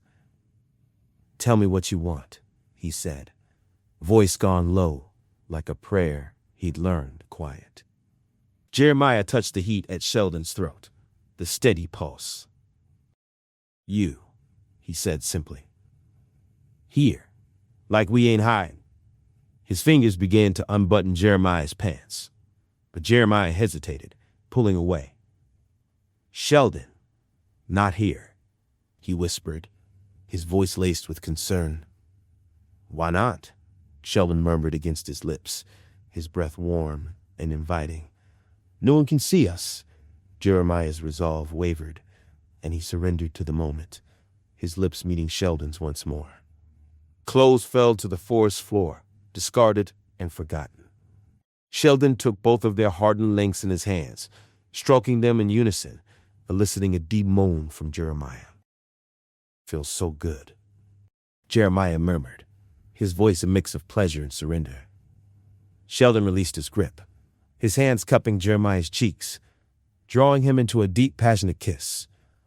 Jeremiah mirrored his actions, their bodies pressing together, their hardened shafts rubbing against each other, the tender crowns grinding in unison. The friction built, their breaths coming in ragged gasps, until they reached climax, their bodies tensing as they exploded, their seeds spilling down their legs, marking the damp earth below. They held each other, panting and breathing hard, their lips locked, their bodies entwined in the aftermath of their shared ecstasy. Okay? Sheldon asked, brushing Jeremiah's jaw with his thumb. More than okay, Jeremiah said, voice rough and bright. He kissed him once more, smaller. You really out here trying to heal me with horses and daylight? Trying to meet you where you said you wanted to live, Sheldon answered. They cleaned up with the creek's cold water, then put themselves back together. Sheldon adjusted Jeremiah's helmet liner without comment, then checked the knots at the reins, like the world hadn't tipped. They mounted, Sheldon up in one clean motion, Jeremiah following with new trust in his own body, and eased back into the loop. Tasha's tank mare came into view. She lifted a hand, pleased they'd found the shade, and not trouble. They rode abreast for the last stretch, Booker plodding like a foreman, Olive with her head high, watching everything. The light slanted through pine trunks and gold stripes. Jeremiah's thighs would talk tomorrow. He kind of looked forward to hearing them. At the mounting block, Tasha caught their reins. Look at y'all, she said, nodding, coach proud. City boy and still got it done. Might be country adjacent now, Jeremiah said, grinning. In the barn shade, Sheldon unclipped Jeremiah's chin strap slow, not because he had to, but because he wanted to. Cool air hit Jeremiah's scalp. Hungry? Sheldon asked. When am I not? Jeremiah said, but nothing fancy. I still smell like olive. Best barbecue 10 miles down the road, Sheldon said. Cash only. Paper towels on the table. They ate at a picnic table outside a wooden shack with smoke for welcome sign, white bread, pickles, and ribs that came apart. They didn't talk about hard things. The conversation was light and sweet, passing a napkin across the table, laughing at the ridiculous names people give horses, admitting Atlanta's still country at the edges. You're different, Sheldon said finally, soft. Quieter. In a good way. I ain't standing on a lie every hour, Jeremiah said. That helps. Keep not standing on lies, Sheldon said. I want to meet you there. Jeremiah studied him the way you look at a place you might want to live. Then, keep bringing me outside, he said. Daylight sits right on us. They didn't kiss before leaving. Didn't need to. Later, Jeremiah texted a selfie, helmet hair smashed flat, and typed, I rode a whole animal. Sheldon sent back a wrinkled receipt with olive circled. Proud of you. Jeremiah saved the text message. The night smelled like cut grass and something new replacing it. For once, that felt like enough, and like the start of something more. Denise sat at her vanity, the manila envelope resting on her lap like it weighed 100 pounds. She flipped through the photographs again, each image of Sheldon walking out of the studio apartment tightening the knot in her chest. Proof, yes, but not enough. She knew the prenup by heart. If she filed without cause, she walked away with nothing. That was Sheldon's father's handiwork. The old man had insisted on protecting the Brown family's assets, suspicious of the young woman who had fallen in love with his promising son. Sheldon, ambitious and eager to appease, had signed without question. Denise, naive but in love, had signed too. Back then, she believed in his dream as much as he did. She'd set aside her own ambitions, the career she might have built, to keep their home running while Sheldon clawed his way into Atlanta's elite legal circles. She ironed his shirts, typed his papers, held his hand when verdicts went south. And now, he was risking it all for a barely legal teenage girl in a studio apartment. Her jaw set. She wouldn't walk away empty-handed. Not after everything she'd given. Not after everything she'd lost. She picked up the phone and dialed the investigator. The pictures you gave me, she said, her tone cool, they're a start. But I need more. I need something undeniable. What kind of proof are you looking for? The investigator asked. Proof that this isn't business, she said, her voice low and sharp. I need them together, not just leaving a building. I need photographs no judge can dismiss. There was a pause. Then the investigator's voice came back steady. Understood. If he slips again, we'll have it. Denise hung up and sat very still, the envelope in her lap. She felt no guilt, no hesitation. She had supported Sheldon long enough. If he thought he could write her out of the life she helped him build, he had another thing coming. She would get her proof, and then she would take everything he tried to protect. 2 months sober felt different in Jeremiah's body. He moved quieter, steadier, still himself, just truer. They promised each other nothing dramatic. Still, on day 60, Sheldon texted a single pin drop. Same spot, near sundown. The preserve wore its evening best, water silvered out, leaves backlit, the hush you only get when a day's done its work. They walked without touching until the trail opened at the overlook. Only the sound of falling water and a sky trying on gold. How's the crew? Sheldon asked. Russell says, I think with my hands now, Jeremiah smiled, small and proud. I like being tied for a good reason. Sheldon nodded, like he'd been holding that answer for weeks. I like you tied for good reasons. They stood there long enough for the light to change again. When Sheldon finally spoke, it came out plain, as if rehearsed and stripped for parts until only truth remained.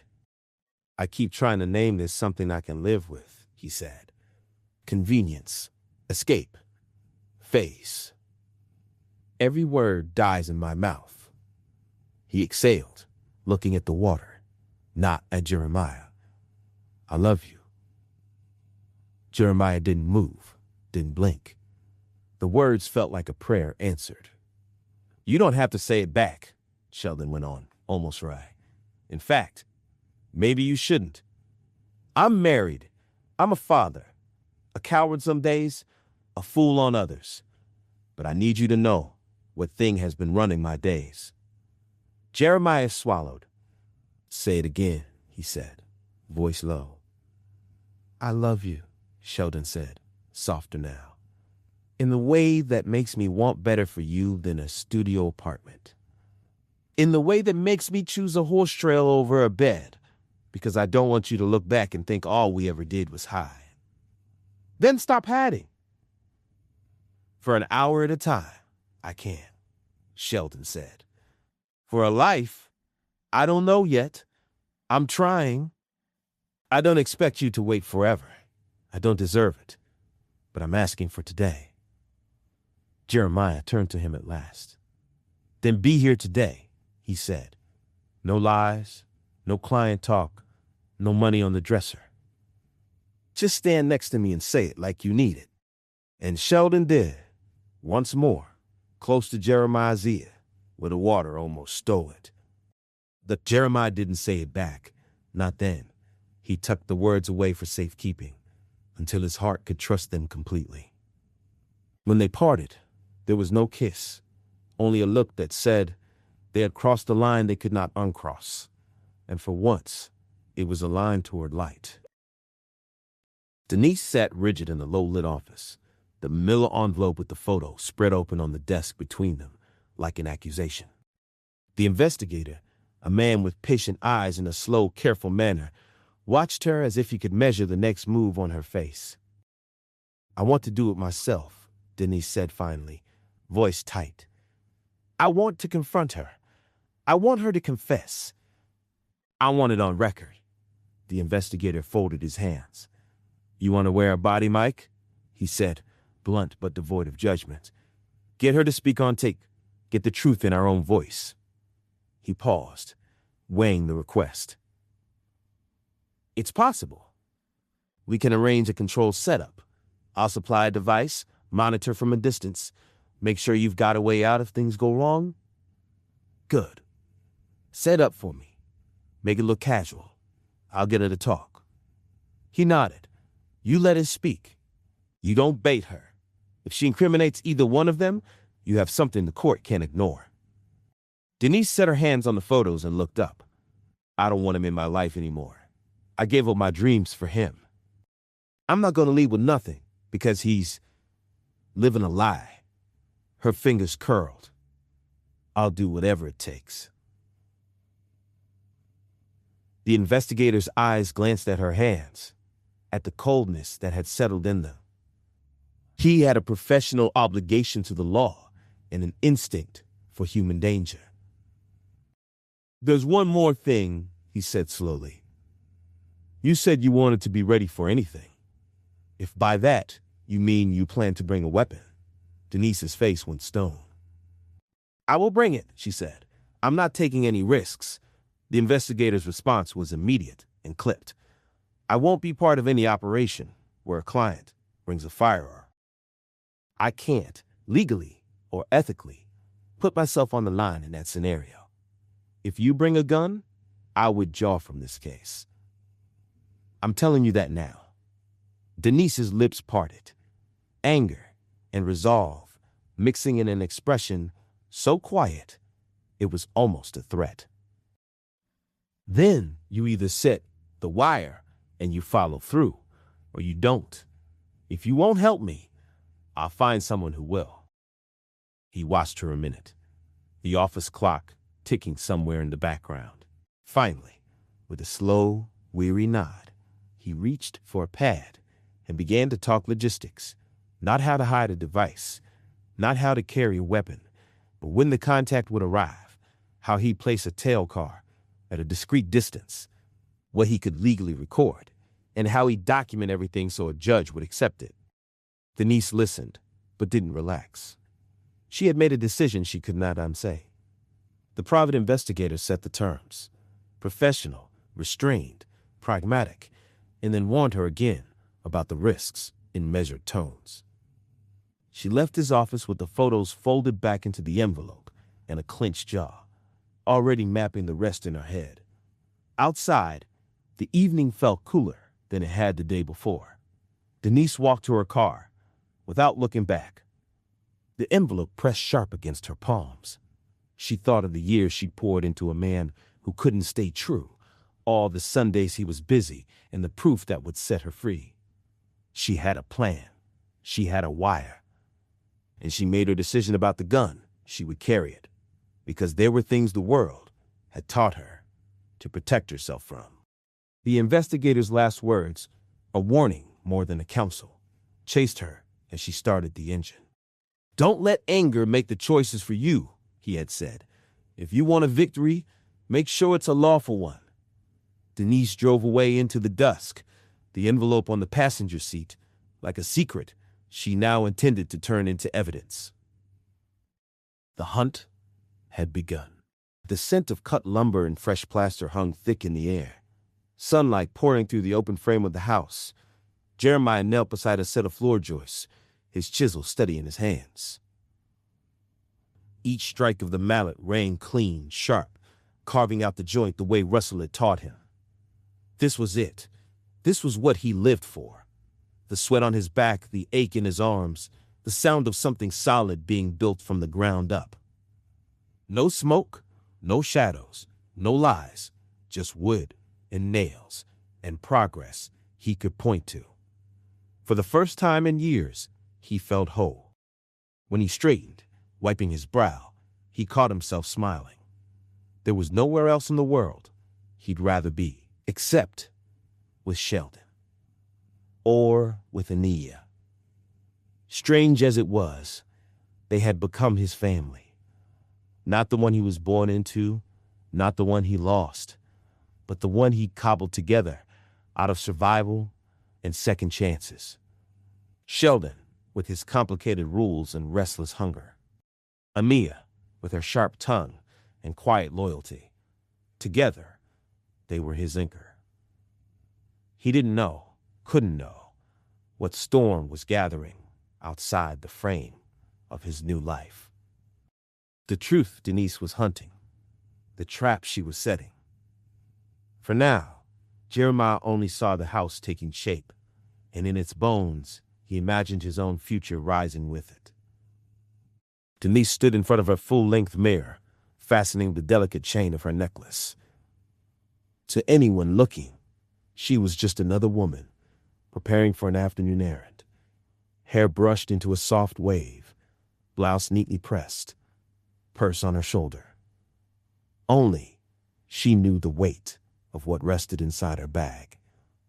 The private investigator had met her in a parking lot 2 hours earlier, sliding the recorder into her hands like contraband. "It's sensitive," he'd reminded her.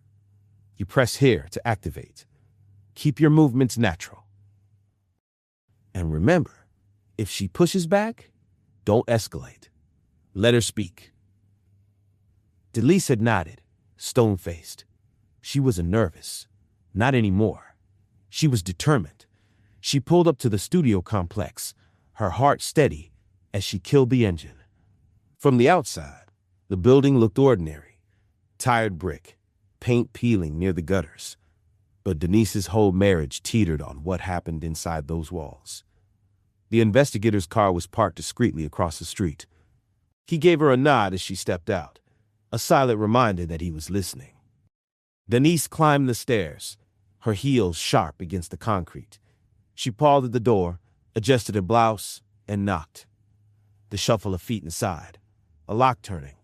Then the door creaked open to reveal a young woman, wide-eyed, wary, braids brushing her shoulders. Ania. Denise's smile was polite, almost warm. "Hello, sweetheart," she said softly, as though she'd come to borrow a cup of sugar. "Mind if we talk for a moment?" Ania hesitated, glancing past her shoulder to the empty walkway, then stepped aside. As Denise crossed the threshold, the recorder hummed silently to life. She would have her proof. Denise's voice sharpened until it cut through the small studio. "You're lying to me, girl. Don't play dumb. Tell me the truth." Amia's hands trembled. "I said leave," she warned, her voice laced with fear. "I'm not leaving," Denise snapped, stepping closer. "Not until you admit it. Not until I get proof of what you've been doing with my husband." And Yaya's chest rose and fell quickly. She backed into the kitchenette, yanked open a drawer, and pulled out a knife. The blade gleamed under the cheap overhead light. Her hand shook, but her eyes locked on Denise with sudden fire. "Get out, now, or else." Denise's heart hammered against her ribs. Her pulse roared in her ears. Her hand slipped into her purse almost without thought, brushing against the cold weight she carried in for protection. For a split second, time stretched thin, unbearable. Then the studio exploded with the deafening crack of a gunshot. The knife fell from her grip. Silence swallowed the room. And Yawa lay sprawled across the floor, blood spreading beneath her, like spilled crimson paint, her braid trailing into the widening pool. Denise stood frozen, her breath jagged, her ears ringing with the echo of what she had done. Denise pressed the photographs back into the envelope until the paper creased, hearing the investigator's voice in her head as if it were echoing from a dark room. Don't bait her. Let her speak. If she incriminates herself, we'll have it on tape. Now she knew he had heard everything. The tape had caught her. The plan that had felt like justice had become a courtroom of its own in a tiny studio apartment, and the sound of that single, terrible shot had been the final, unforgiving proof. The realization hit like a physical thing, heavy, cold, utterly impossible to carry. Her mind ran in frantic loops. The children's faces at breakfast, Marcus practicing piano, Alana's crooked grin with toothpaste on her lip. She thought of the life she had surrendered for Sheldon's ambition, the classes she'd shelved, the nights she'd sat in pews and prayed for him to rise, and of the contract that now held her hostage. If she moved forward with the divorce, the prenup would take everything. If she didn't, she would live with the betrayal under her skin, the way it ate her like rot. She stared at the envelope in her hands and imagined every future, each one narrower than the last. Prison, public humiliation, the next headline, a hollow house where her children would remember her with whispers about why she left. The thought of that life felt worse than any reckoning. Panic made the room tilt. She thought, sharply, of the investigator's stern warning. Don't let anger make the choices for you. But anger had already made her choices. She had come here to catch a liar. She had come to claim what was hers. Now the proof lay heavy, wet, and irrevocable.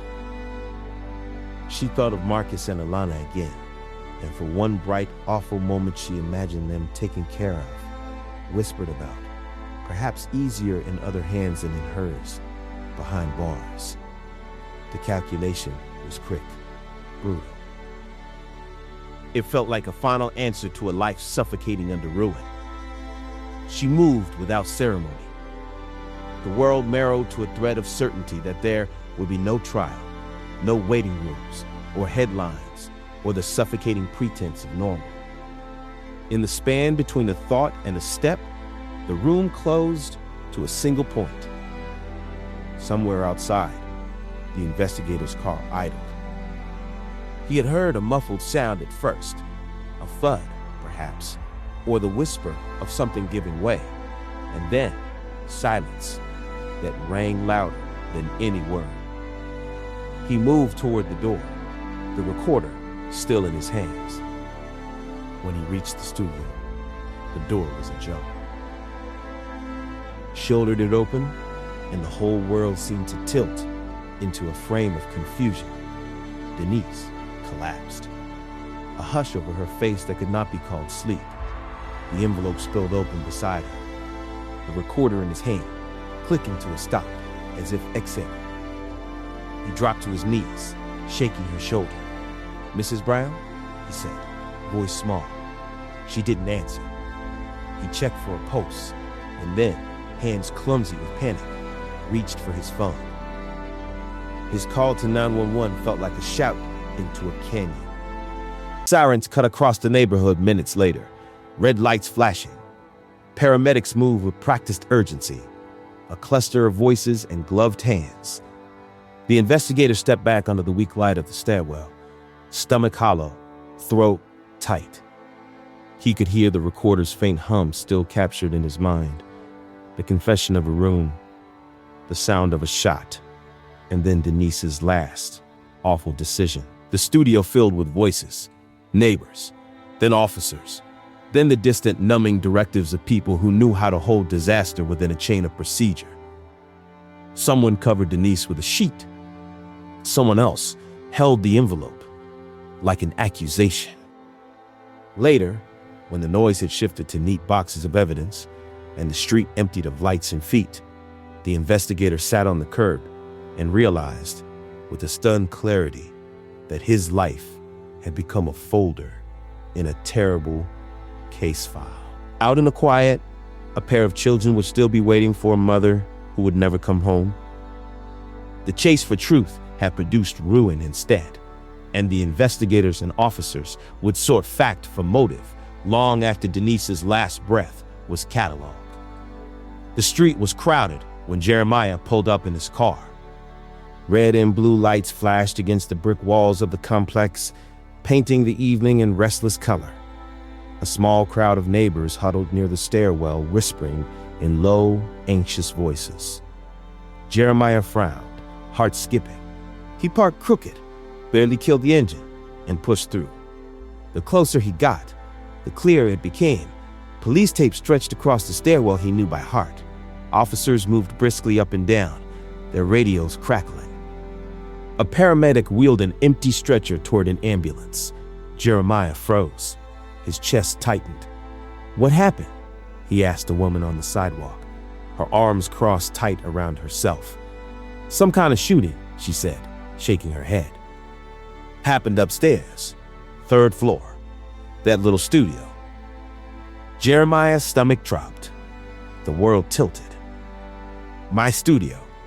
He tried to push past the tape, but a uniformed officer stepped in front of him. "Sir, you can't go up there." "That's my place," Jeremiah said, his voice raw. "I live there." The officer's eyes looked over him, measuring the desperation in his face. "Name?" Jeremiah Cole. The officer stiffened, exchanged a look with another cop standing nearby. "Wait here," he ordered, then disappeared up the stairs. Jeremiah's pulse hammered. His eyes darted over the faces in the crowd, searching for Ania. No braids, no sharp smile, no familiar figure waving him down. Fear crawled up his spine. When the officer returned, his expression was grim. He didn't meet Jeremiah's eyes directly.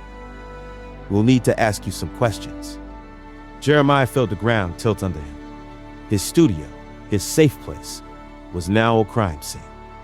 And Ania, he couldn't even bring himself to finish the thought. Inside the station, Jeremiah sat hunched in a metal chair, his palms damp against the cold surface of the table. The fluorescent lights buzzed overhead, too bright, too harsh. He hadn't slipped, hadn't eaten. Every breath was shallow, waiting for someone to tell him what he already feared. At last, a detective slid into the chair across from him, a file tucked under one arm. His eyes were steady, but his voice carried the weight of bad news. "Jeremiah, I'm sorry to tell you this. Your roommate, Ania Johnson, was found dead at the scene. The words knocked the air out of Jeremiah's lungs. He leaned forward, gripping the edge of the table as if it could hold him steady. No, that's not. His voice cracked. She had class this week. She was supposed to. He pressed his forehead into his hands, trembling. The detective gave him a moment before continuing. There was another victim as well. A woman, self-inflicted gunshot wound. Her name was Denise Brown. Jeremiah's head snapped up, his eyes wide. Denise Brown? The detective nodded. Wife of Sheldon Brown. You know him? Jeremiah's heart pounded. He couldn't speak at first. He saw Sheldon's face, the pressed suits, the careful lies. He thought of Cascade Springs, of whispered promises in the steam of the shower, of how Sheldon always said Denise didn't suspect. And now, here she was, dead. Ania, gone too. His chest burned. Sheldon's wife. But why Ania? He shook his head slowly, voice raw. Ania never had nothing to do with that. She didn't even like him. Why would she want to hurt her? The detective didn't answer, only closed the file. Jeremiah sank back into his chair, grief hollowing him out. His new life, the rehab, the work, the fragile sense of family felt like it had collapsed in a single night. And in the center of it all was Sheldon. The phone call came just after 9. Sheldon was in his study, the children sprawled in the den with their homework, Denise's absence explained by one of her vague church meetings. The voice on the other end was clipped, professional, a detective. The words landed one after the other, too fast and too final. Shooting, studio apartment, your wife, Denise Brown, self-inflicted gunshot, another victim, female, deceased. Name was Ania Johnson. Sheldon's throat closed. He managed to answer with the right formalities. Yes, he understood. Yes, he would come down to identify. But when the line went dead, he sank back in his chair, his hand trembling against the desk. Denise. Gone. He glanced toward the den, where Marcus bent over his math workbook, Alana humming under her breath as she colored. They didn't know. They couldn't know. Not yet. The house had to stay steady, at least for tonight. Sheldon pressed his palms to his face, the words repeating like a drumbeat. Denise, self-inflicted. And Ania. His chest tightened, breath catching. Why her? What had she been dragged into? She had no stake in this. No reason to be tangled in his sins. But the answer hung unspoken, heavy and damning. Denise had gone looking for the truth, and she had found it. Sheldon stared at the family photos lining his desk, his children smiling wide at last summer's cookout, Denise beside him in her Sunday best. All of it was broken now, shattered by secrets he had thought he could contain. The children laughed softly in the other room, unaware that everything had changed. Sheldon straightened his tie with shaking hands. He couldn't tell them tonight. He couldn't take their mother away from them with a single sentence. Not yet. But as the house settled into uneasy silence, he sat alone in the study, one thought circling like a curse. Why Ania? Why her? Denise had known about him, about Jeremiah. But why had she gone after the girl? The question haunted them both. The answer came slowly, pieced together through fragments of the investigation. The private investigator called back in for questioning, told them what he had overheard before the shot. Denise storming into the studio, accusing Ania of sleeping with Sheldon, her voice sharp, demanding a confession. Inyana denying, over and over, until Denise's anger turned reckless. Jeremiah sat across from the detective when he heard it spelled out, his hands trembling. She thought it was her? His voice broke. Ania never. She wasn't. He shoved his chair back, pressing his palms over his face. Sheldon heard the same story later, the details laid out in a quiet room. His stomach turned with every word. Denise had believed Ania was the affair, not Jeremiah. Ania had been the target of her fury, a stand-in for the betrayal Denise thought she had uncovered. The truth landed on both men with the same brutal weight. Ania died not for who she was, but for what she was mistaken to be. And there was no undoing it. The police tape was gone, but the air still carried the weight of it. Jeremiah unlocked the door to the studio with hands that shook, the metal scraping against the lock, as if even it resisted letting him back in. Inside, everything was quiet. Too quiet. The couch, where Ania used to sprawl with her books, sat empty. Her blanket folded neatly over the armrest, the way the officers had left it.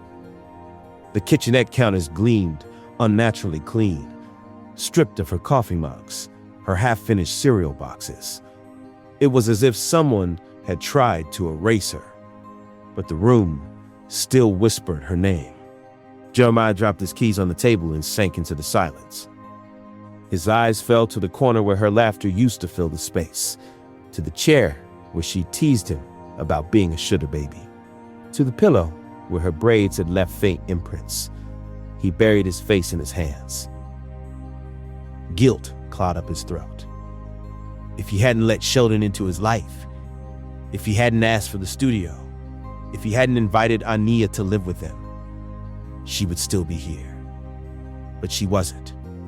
And he was left with walls that felt colder now, rooms that echoed too loud with absence. Jeremiah stood and drifted into the kitchenette. His hand brushed the drawer where the knife had been pulled. His chest tightened, breath stuttering. He slammed it shut and stumbled back, pressing himself against the counter, fighting the wave of nausea. This was supposed to be safe, he whispered to the empty room. This was supposed to be ours. The studio no longer felt like home. It felt like a grave. He sat on the couch, pulled the blanket over his lap, and closed his eyes. It still smelled faintly of Ania's shampoo, coconut, and lavender. Jeremiah clutched it to his chest, letting the grief roll over him until exhaustion dragged him down. For the first time in months, he was alone again. By mid-morning, the story was everywhere. Talk radio, news tickers, the relentless feed of online articles recycling the same photograph of Sheldon and Denise at a charity gala, his arm around her waist, both of them smiling, polished, untouchable. Now, every word of the coverage dragged his life through the mud. Sheldon Brown, prominent civil rights attorney, is facing scrutiny today after investigators confirmed his late wife, Denise Brown, fatally shot 19-year-old Ania Johnson before turning the gun on herself. Cameras swarmed outside his office. Reporters shouted questions over each other. "Mr. Brown, were you aware of your wife's instability? Was Ms. Johnson involved with you personally? Did you know your wife was armed?" Sheldon stood in front of the reporters, flanked by colleagues, his jaw set tight. His statement was short, rehearsed, delivered in the same steady tone he used before juries. "My family is grieving. My children are grieving." Denise was a devoted wife and mother who struggled privately in ways we are still trying to understand. "I ask that you respect our privacy in this time of mourning. I will not be answering further questions." Flashes erupted around him, cameras catching every expression on his face, every tight swallow. He turned and walked back inside, but the noise followed him, a roar that would not fade. Behind closed doors, in the silence of his office, he pressed his hands to his temples. Denise was gone. Ania was gone. Jeremiah's name hadn't surfaced in the press, not yet, but it was only a matter of time before someone asked why Denise had been at that studio apartment in the first place. Sheldon stared at the framed degrees on his wall, the polished glass reflecting a man he no longer recognized. He had fought his whole life for control, for order, for reputation. And now, the world knew his wife had killed a teenage girl and herself. No courtroom strategy could contain that. Jeremiah hadn't spoken to Sheldon in days, wanting to give him space to grieve his wife's death. The silence weighed on him, though, heavier with each passing night. Then, while he was on site at work, his phone buzzed. A new message lit up the screen. "We need to talk." It was from Sheldon. Jeremiah stood frozen, the hammer in his hand suddenly heavy. He braced himself, knowing whatever waited on the other end of that message would change everything. The water at Cascade Springs moved steady as ever, pouring over the rocks in a shimmer of white foam. Evening sunlight spilled through the trees, painting the trail in muted gold.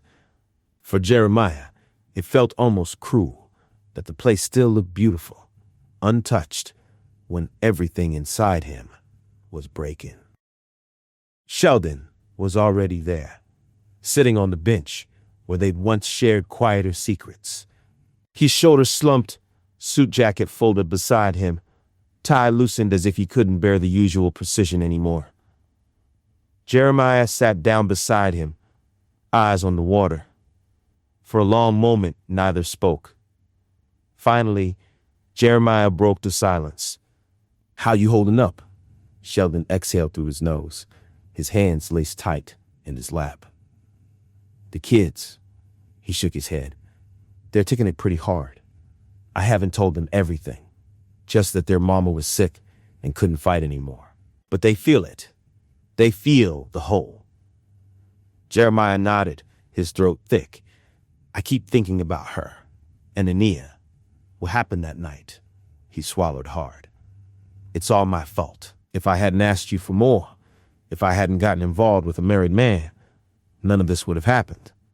I don't know what I was thinking." Sheldon turned toward him, his voice low, steady. "Don't put this all on yourself. It wasn't just you. I wanted it too. Every bit of it. I wanted you just as much as you wanted me." Jeremiah closed his eyes, shame and relief crashing together in his chest. The water roared on, merciless, as if the earth itself refused to soften the sound of their guilt. For the first time, neither of them tried to dress it up or excuse it. It was what it was, a choice they both made, and a choice they would carry together, whether it bound them or broke them. Sarah folded her hands across the Bible in her lap, rocking gently in the chair by the window. Jeremiah sat across from her, slouched on the couch, his boots leaving faint dust marks in the rug. "You look tired, baby," she said, her eyes searching his face. "Like the weight of the world's on your shoulders?" Jeremiah shrugged. "Work's been long, that's all." Sarah leaned forward, her voice soft but sharp. "Don't lie to your mama. I see it. Rehab cleaned your body, but it didn't fix what's in here." She pressed a hand to her chest. "That kind of healing don't come from 12 steps. It comes from God." Jeremiah shifted uncomfortably, staring at the floor. Memories of the church, of the deacon, of his mother once calling him a liar. All of it pressed down at once. "I'm trying, Mama," he muttered. "I'm working. I'm clean. I'm keeping my head down." Sarah shook her head. "That's good, but it ain't enough. Flesh is weak, Jeremiah. Temptation's waiting at the door every day. If you don't let the Lord hold you up, you'll fall right back down." Her words hit him harder than he wanted to admit. He thought of Ania's laughter echoing in the studio, of Sheldon's hands gripping his in the shower. He thought of the choices that had brought him here, the secrets he was still keeping. Jeremiah rubbed his palms over his face. "I don't know if I can go back to all that, Mama. Church, God, after everything," Sarah's tone softened, but her conviction didn't waver. "I don't care what happened before. God still sees you. And if you want to stay clean, if you want to stay alive, you're going to need him more than ever. Jeremiah didn't answer. The sound of his mother's rocking chair filled the silence. For the first time since leaving rehab, he felt the ground under his feet start to shake. The city outside Sheldon's window pulsed with life. Traffic lights blinking, cars sliding through the dust, but his office felt frozen in time. He hadn't left his desk all day, the phone heavy beside him, the blinds drawn half shut to keep out the world's noise. The Brown name had always carried weight in Atlanta's courts. Respect, admiration, a legacy. Now it carried whispers. A knock broke the quiet. "Come in," Sheldon said, though his voice was hoarse. Gerald Lewis stepped in, his expression tight. "You need to see this." He set a manila folder on the desk. Sheldon hesitated before opening it. Inside were printed headlines, copies of news reports, and at the top, a letter from the State Bar's Ethics Committee. "They're reopening the inquiry," Gerald said. Sheldon looked up sharply. "On what grounds?" "New evidence," Gerald said, lowering his voice. "The police recovered partial audio from the device your wife was wearing that night. They say she mentioned your name several times before the shooting." Sheldon's throat went dry. "My name?" Gerald nodded grimly. "She said she was confronting the woman who was sleeping with her husband. The board wants to know if there's any truth to it." "She was wrong," Sheldon said flatly. "There was no affair. Denise she was hurting. She let suspicion eat at her." "I believe you," Gerald said, "but the bar doesn't have to. They're looking at appearances, not feelings. And right now, the appearance is bad." Sheldon leaned back, running a hand over his face. He could still see Denise's body in the morgue, her wedding ring dull under the fluorescent lights. He thought of Jeremiah, of everything they had done to hide what they were, and how close Denise had come to uncovering it. Gerald cleared his throat softly. They want a full statement by the end of the week. When he left, the silence crept back in, heavier than before. Sheldon stared down at the letter. His own wife's death had become evidence against him. Every secret he tried to bury was clawing its way to the surface. He closed his eyes and whispered to the empty room. "Why couldn't you just let it rest, Denise?" But the question wasn't for her. It was for himself. The nights were the worst. Jeremiah would lie on the couch, staring at the ceiling, the silence of the studio pressing down on him until it felt like he couldn't breathe. Every corner of the room still belonged to Anya, the faint scent of her hair oil in the pillows, her handwriting on the sticky notes by the fridge, a half-burned candle that smelled like vanilla and smoke. She was gone. Denise was gone. And somehow, Sheldon still lingered like a ghost that wouldn't leave. Jeremiah lasted 3 days before giving in. He picked up his phone, scrolled through old messages, and stopped on one that still made his chest ache. "I'm proud of you, Jay. Keep building." His thumb hovered for a moment before he pressed call. The line rang once, twice, then clicked. "Jeremiah?"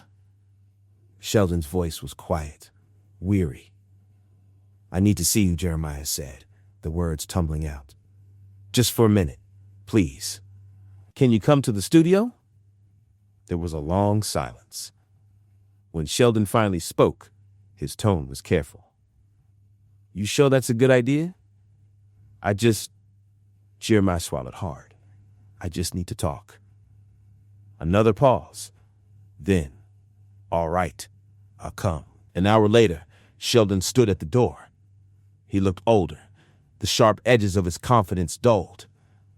Jeremiah let him in without a word. The air between them was thick with things unspoken. Jeremiah sat on the couch, elbows on his knees.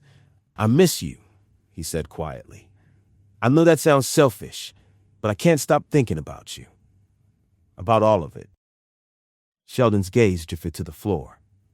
You shouldn't, he said. There's a lot you don't know. The investigation's reopening. They've got new evidence from that night, the wire Denise wore, the things she said. Jeremiah frowned. What's that got to do with me? Everything. Sheldon's voice hardened. If anyone comes to you, anyone, you don't talk about us. Not the studio. Not Cascade Springs. Nothing. You keep your answers clean. Do you understand me? Jeremiah's throat tightened. You think I'd tell them? You think I'd ruin you? That's not what I'm saying. Sheldon stepped closer, his voice softer now. I just need you to be careful. I can't afford another scandal. Not now. Jeremiah looked up at him, eyes full of something between love and pain. That's what I am to you, huh? A scandal. Sheldon didn't answer. The silence stretched until Jeremiah finally looked away. You should go, he whispered. Sheldon hesitated, long enough to almost change his mind, then nodded. He turned for the door, leaving Jeremiah in the half-light, the hum of the city leaking faintly through the window. When the door clicked shut, Jeremiah sank back against the couch, the weight of every word pressing down like stone. He wasn't sure if he'd just been wronged or let go. Detective Marcus Harlan sat in his unmarked sedan, the glow of his laptop lighting his face in the dark. The file on Denise Brown and Ania Johnson had become a cold case, but for Harlan, it didn't feel finished, not by a long shot. The details still didn't add up. Denise Brown, respected church member and wife of a high-profile attorney, had confronted 19-year-old Ania Johnson at a studio apartment. She believed the girl was sleeping with her husband. Within minutes, both were dead. It should have been clear-cut. But something about it kept Harlan awake at night. He clicked through the files again. Ania Johnson, deceased. Previous address, West Side Studios, Unit 3B. Listed roommate, Jeremiah Cole. A note from the rehab clinic caught his eye. Emergency contact, Ania Johnson. So, they weren't just roommates. They were close. He leaned back, rubbing a hand over his chin. Jeremiah Cole, early 20s, completed rehab earlier that year, employed at a construction company. But the name rang a bell. After careful research, Harlan found it. An entry from Denise Brown's own private investigator. The man had been hired just weeks before the shooting. The PI's notes were sparse but telling. Client requested surveillance of suspected mistress. Address linked to Jeremiah Cole, alleged associate of Sheldon Brown. Jeremiah Cole, fake client of Sheldon Brown. Now the detective's focus shifted. Denise hadn't stumbled into the wrong apartment by chance. She had been pointed there. Jeremiah Cole, the addict who shared the space with Ania, was the thread that tied everything together. He flicked his pen and opened a new notepad. New angle. Sheldon Brown, Jeremiah Cole, connection. But Harlan didn't go to Jeremiah first. He went to the one person who might tell the truth without realizing what she knew. Sarah Cole. A mother always knows more than her son thinks she does. The screen door creaked as Detective Harlan stepped onto the porch. The Cole house sat at the end of a narrow street in southwest Atlanta. Its paint faded, but the yard neatly kept. A wind chime whispered above him, the sound soft against the late afternoon heat. He adjusted his badge on his belt and knocked. The door opened a few inches, the chain still on. A woman's cautious eyes met his. Mrs. Sarah Cole? That's right. I'm Detective Harlan, ma'am. I'm sorry to bother you. I'm following up on the incident involving Denise Brown and Ania Johnson. I believe your son Jeremiah knew one of the victims. The chain slid free. You better come in. Family photos lined the mantel. Jeremiah at 5 in an oversized Easter suit. Jeremiah at 12 holding a school trophy. Sarah proudly standing beside him. Sarah motioned for him to sit, then folded her hands in her lap. I already told the police before, Jeremiah didn't have nothing to do with that girl's death. I understand, Harlan said gently. I'm not here to accuse him. Just trying to understand how everyone's connected. He opened his notebook. Jeremiah lived with Miss Johnson, correct? For a while, Sarah said carefully. They met at the shelter before he got clean. She was a good girl, smart, wanted to be a nurse. Her voice softened. She helped him get through rehab. He looked out for her too. They were like family. Harlan nodded, jotting notes. And after rehab, he found work? He did, Sarah said proudly. Construction. Building houses. First real job he ever had. Harlan hesitated before his next question. Mrs. Cole, did Jeremiah ever mention Sheldon Brown to you? She blinked, clearly surprised. The lawyer?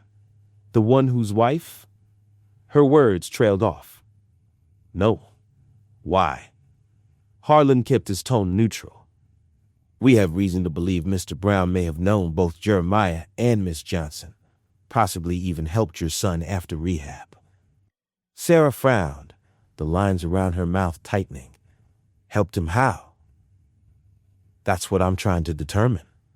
For a long moment, the only sound was the ticking of a clock somewhere in the kitchen. Then Sarah said quietly, Jeremiah, don't talk much about his friends. But I'll tell you this, detective. If that man did help him, I'm grateful. Jeremiah's had a hard road. He's finally getting his footing. Harlan nodded, closing his notebook. Thank you, Mrs. Cole. You've been very helpful. As he stood to leave, Sarah followed him to the door. Detective, she said, her voice cautious but steady. Whatever you're looking for, you won't find it in Jeremiah. That boy's made mistakes, but he's trying to live right now. Leave him be. Harlan gave her a polite nod. I hope you're right, ma'am. But as he walked down the steps, his instincts told him otherwise. He'd seen too many cases where trying to live right was the start of another fall. And if his hunch was right, Sheldon Brown and Jeremiah Cole were bound together by something far deeper than anyone was willing to admit. Detective Harlan parked across from the construction site, watching men in hard hats move like clockwork through the morning haze. The sound of saws and hammers echoed across the lot, the smell of sawdust sharp in the air. He stepped out of his car and flashed his badge to a man in a flannel shirt and safety goggles.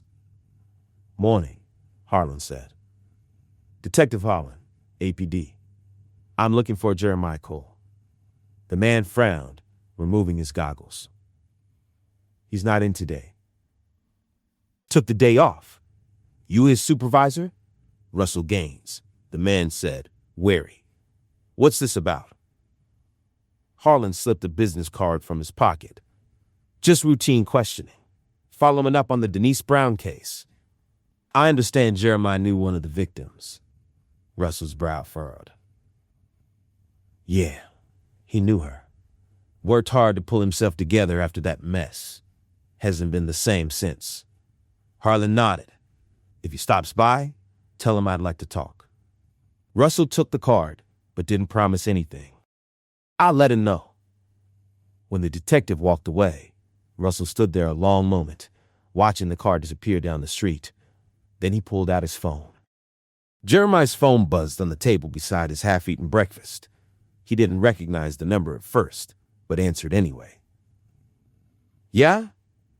Jeremiah? It's Russell. Jeremiah sat up straighter. Hey, boss, you need me to come in tomorrow? I can. No, son. Russell cut him off, his tone heavy. Listen, a detective came by today asking questions. About you. About that case with the brown woman and that girl. Jeremiah's stomach dropped. What'd you tell him? Nothing he didn't already know, Russell said. But look, it's all over the news. Reporters, that detective, all of it. And with your name tied to that studio, I can't have the company mixed up in that right now. You understand? Jeremiah gripped the phone tighter. You firing me? No, Russell said, sighing. I'm asking you to take a leave of absence. Just so things calm down. You've been a good worker, but I gotta protect the business. Jeremiah closed his eyes, his voice barely steady. Right. Yeah, I get it. Sheldon Brown was the one who called me about you, Russell added quietly. Said you deserved a chance. I still believe that. But right now, it's bad timing for everyone. I'm sorry. When the call ended, Jeremiah sat in silence, staring at the phone like it might ring again and take it all back. Sheldon wouldn't answer his texts. Russell had just benched him. Anaya was gone. The life he'd built, the fragile, careful version of normal, was cracking beneath his feet. He leaned forward, elbows on his knees, and whispered to the empty room. What am I supposed to do now? No answer came. Only the low hum of the city outside and the echo of everything he'd lost. The house was quiet now, too quiet. After dinner, Sheldon stood in the doorway of the children's room, watching Marcus read while Alana drew pictures on the floor beside him. Their voices were soft, the easy rhythm of bedtime returning in fits and starts since Denise's death. He loved them fiercely. He also felt like a ghost in his own home. When the lights were out, he went to his study and poured himself a drink, the amber liquid catching the lamplight. The reopening of the case pressed on his chest like a weight he couldn't shift. Headlines, ethics inquiries, whispered conversations at the firm. Everything Denise had left behind was unraveling the life he'd built. And in the middle of it all, he found himself thinking of Jeremiah. The sound of his laugh, the warmth of his hands, the quiet comfort that came even in the guilt. He told himself he needed to see Jeremiah to talk about the investigation, to make sure their stories stayed aligned.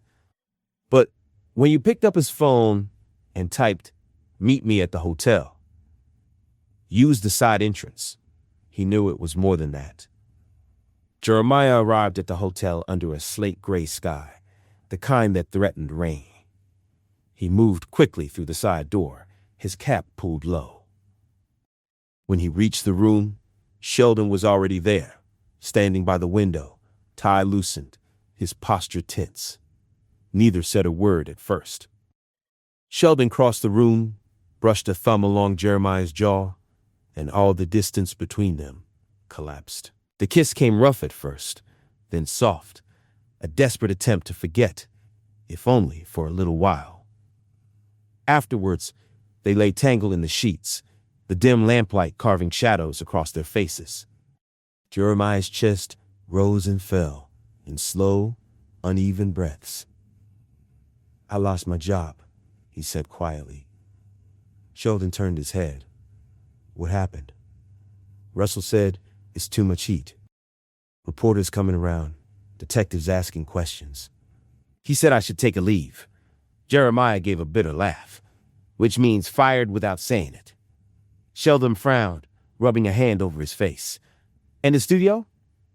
I can't afford it now, Jeremiah said. Rent's due next week.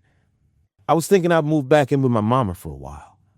Sheldon looked at him for a long moment, something unreadable flickering across his face. Maybe that's for the best, he said finally. The studio's too risky now.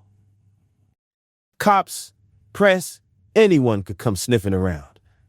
It's a blessing in disguise. Jeremiah stared up at the ceiling. Feels like a curse. Sheldon reached out, tracing a line along Jeremiah's arm. You'll get back on your feet. Just lay low for now. Jeremiah nodded, but his throat tightened. Lying low meant disappearing. Moving back home meant distance. And distance, he knew, was how things ended Outside, thunder rolled in the distance. Inside, neither of them said what they both knew. Their world was closing in. Sarah met him at the door before he could knock twice.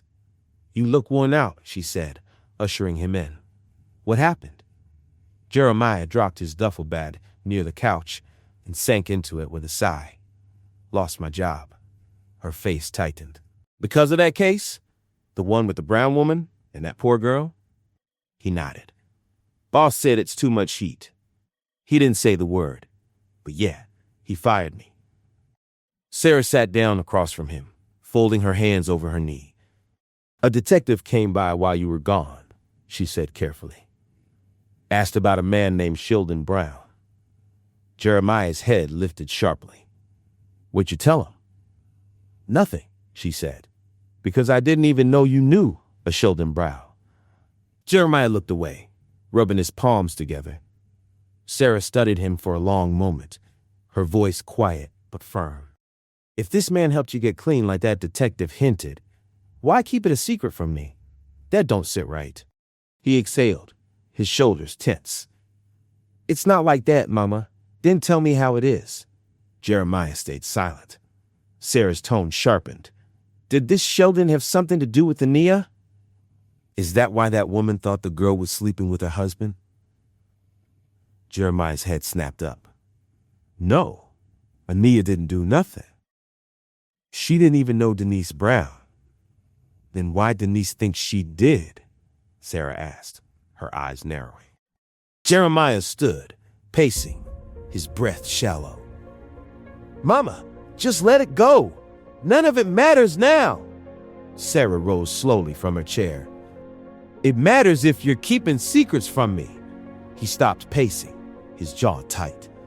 "Jeremiah," she said, her voice steady but trembling at the edges. "Was it you?" He blinked. "What? Was it you she should have been angry at? Were you the one sleeping with that man?" The question hung in the room like smoke. Jeremiah's mouth opened, closed. He wanted to lie, to protect Sheldon, to protect himself, but something inside him cracked wide open. Tears stung his eyes before the words even came. "Yeah," he whispered. "It was me." Sarah's hand flew to her chest. For a moment, she said nothing, only stared at him, her expression caught between disbelief and heartbreak. Jeremiah wiped at his face, voice shaking. "I didn't mean for any of it to happen, Mama. It wasn't supposed to be like that." The room was silent, except for the clock ticking on the mantel, marking the moment the truth finally broke through the last wall between them. Detective Harlan parked a block away from the Brown residence, flipping through the notes he'd gathered over the past week. Each line brought him closer to a truth the file hadn't spelled out. Denise Brown had believed her husband was having an affair. That part was clear. What wasn't clear was with who. After speaking to Sarah Coe and piecing together the inconsistencies, Harlan had started to retrace Sheldon's movements. Dinners canceled, late nights at the office, recurring charges at a luxury hotel in Midtown. Then came the neighbors. One of them, a retired teacher named Mrs. Lyons, had recognized the photo of Jeremiah instantly. "Oh, that young man," she'd said, squinting at the picture. "I saw him once with Mr. Brown. They were at Cascade Springs Park, I think." "Thought it was odd? Mr. Brown don't usually have visitors like that." They looked close. That was all Harlan needed. He found Sheldon at his firm later that afternoon. The office was all glass and dark wood, the hum of quiet industry rolling behind closed doors. "Detective Harlan, Atlanta PD," he said, as he stepped into Sheldon's doorway. "Mind if I have a word?" Sheldon's expression didn't flicker, but his grip on the pen in his hand tightened. "I'm in the middle of something." "Won't take long," Harlan said, pulling out his notebook. "It's about Jeremiah Cole." Sheldon's eyes hardened. "I'm not sure who you're referring to," Harlan flipped open the notebook. You and Mr. Cole were seen together at Cascade Springs on more than one occasion. He was also living with Ania Johnson, the girl your wife killed. You want to tell me how those dots connect? Sheldon stood slowly, his posture measured. Detective, I've already spoken to the authorities about my wife's case. I've cooperated fully. Harlan tilted his head. Then you won't mind clarifying what kind of relationship you and Jeremiah Cole had. For a fraction of a second, Sheldon's composure faltered, barely, but enough for Harlan to see it. Then Sheldon's jaw set. I'm not saying another word until I speak with my attorney. Harlan's mouth curved into a dry smile. A lawyer asking for a lawyer. That's rich. He closed his notebook with a snap. We'll be in touch, Mr. Brown. As Harlan walked away, Sheldon stood frozen behind his desk, pulse pounding in his ears. The glass walls of his office suddenly felt like a cage, every reflection of himself staring back like an accusation. For the first time in his career, Sheldon understood exactly what it felt like to be cornered. Cascade Springs lay quiet beneath a gray sky. The trail glistened with the thin sheen of morning drizzle, the trees unmoving in the heavy air. He heard the car before he saw it, the low hum of Sheldon's sedan easing onto the gravel. The door shut softly, the sound almost lost beneath the whisper of rain. Sheldon, Jeremiah said, forcing a smile that didn't reach his eyes. You picked the perfect day for bad news, huh? Sheldon's jacket collar was already damp. I didn't pick it, he said quietly. But you're right about the bad news. Jeremiah's chest tightened. What's going on? Sheldon's gaze drifted. We can't do this anymore. The words landed like stones. Jeremiah blinked, certain he'd misheard. Can't? What do you mean, can't? After everything?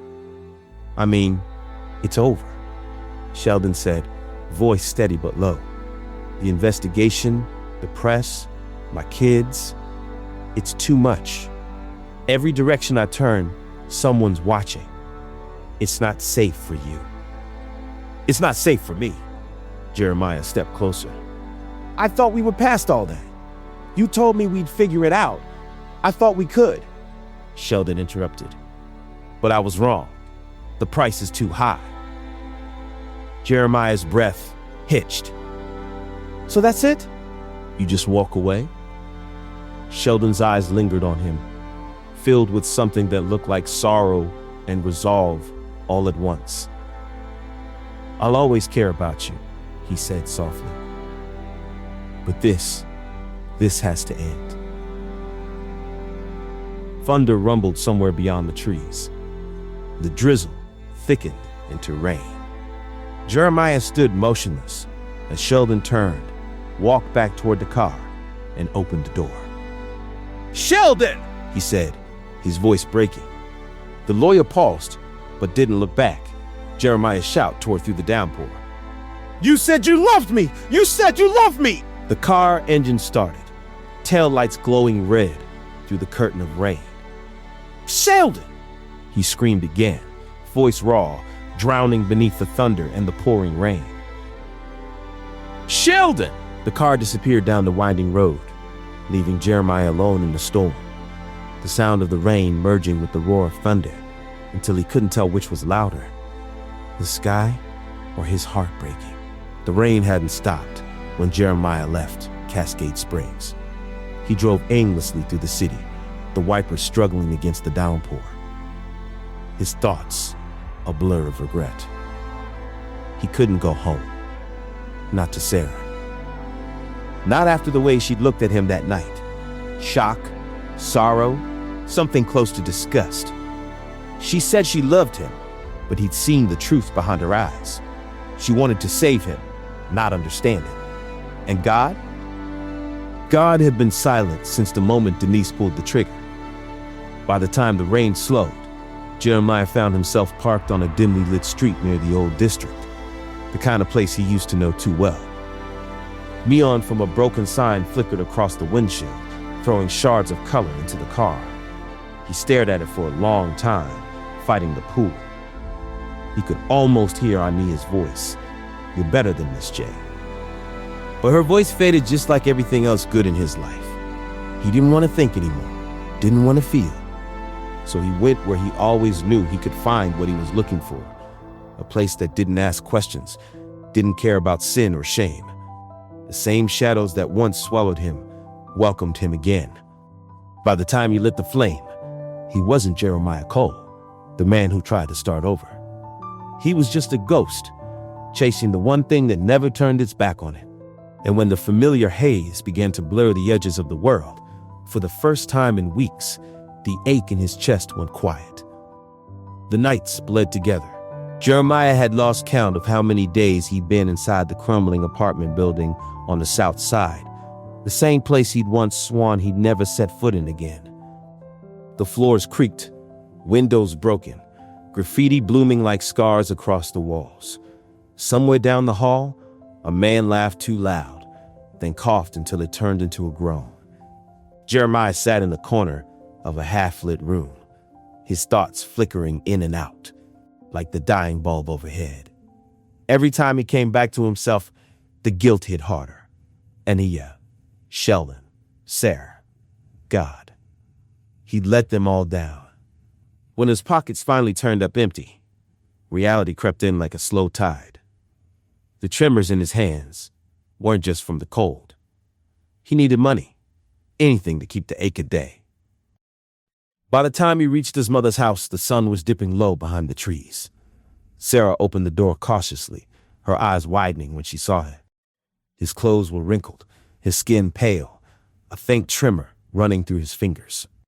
"Jeremiah," she whispered, her voice breaking. "Lord have mercy.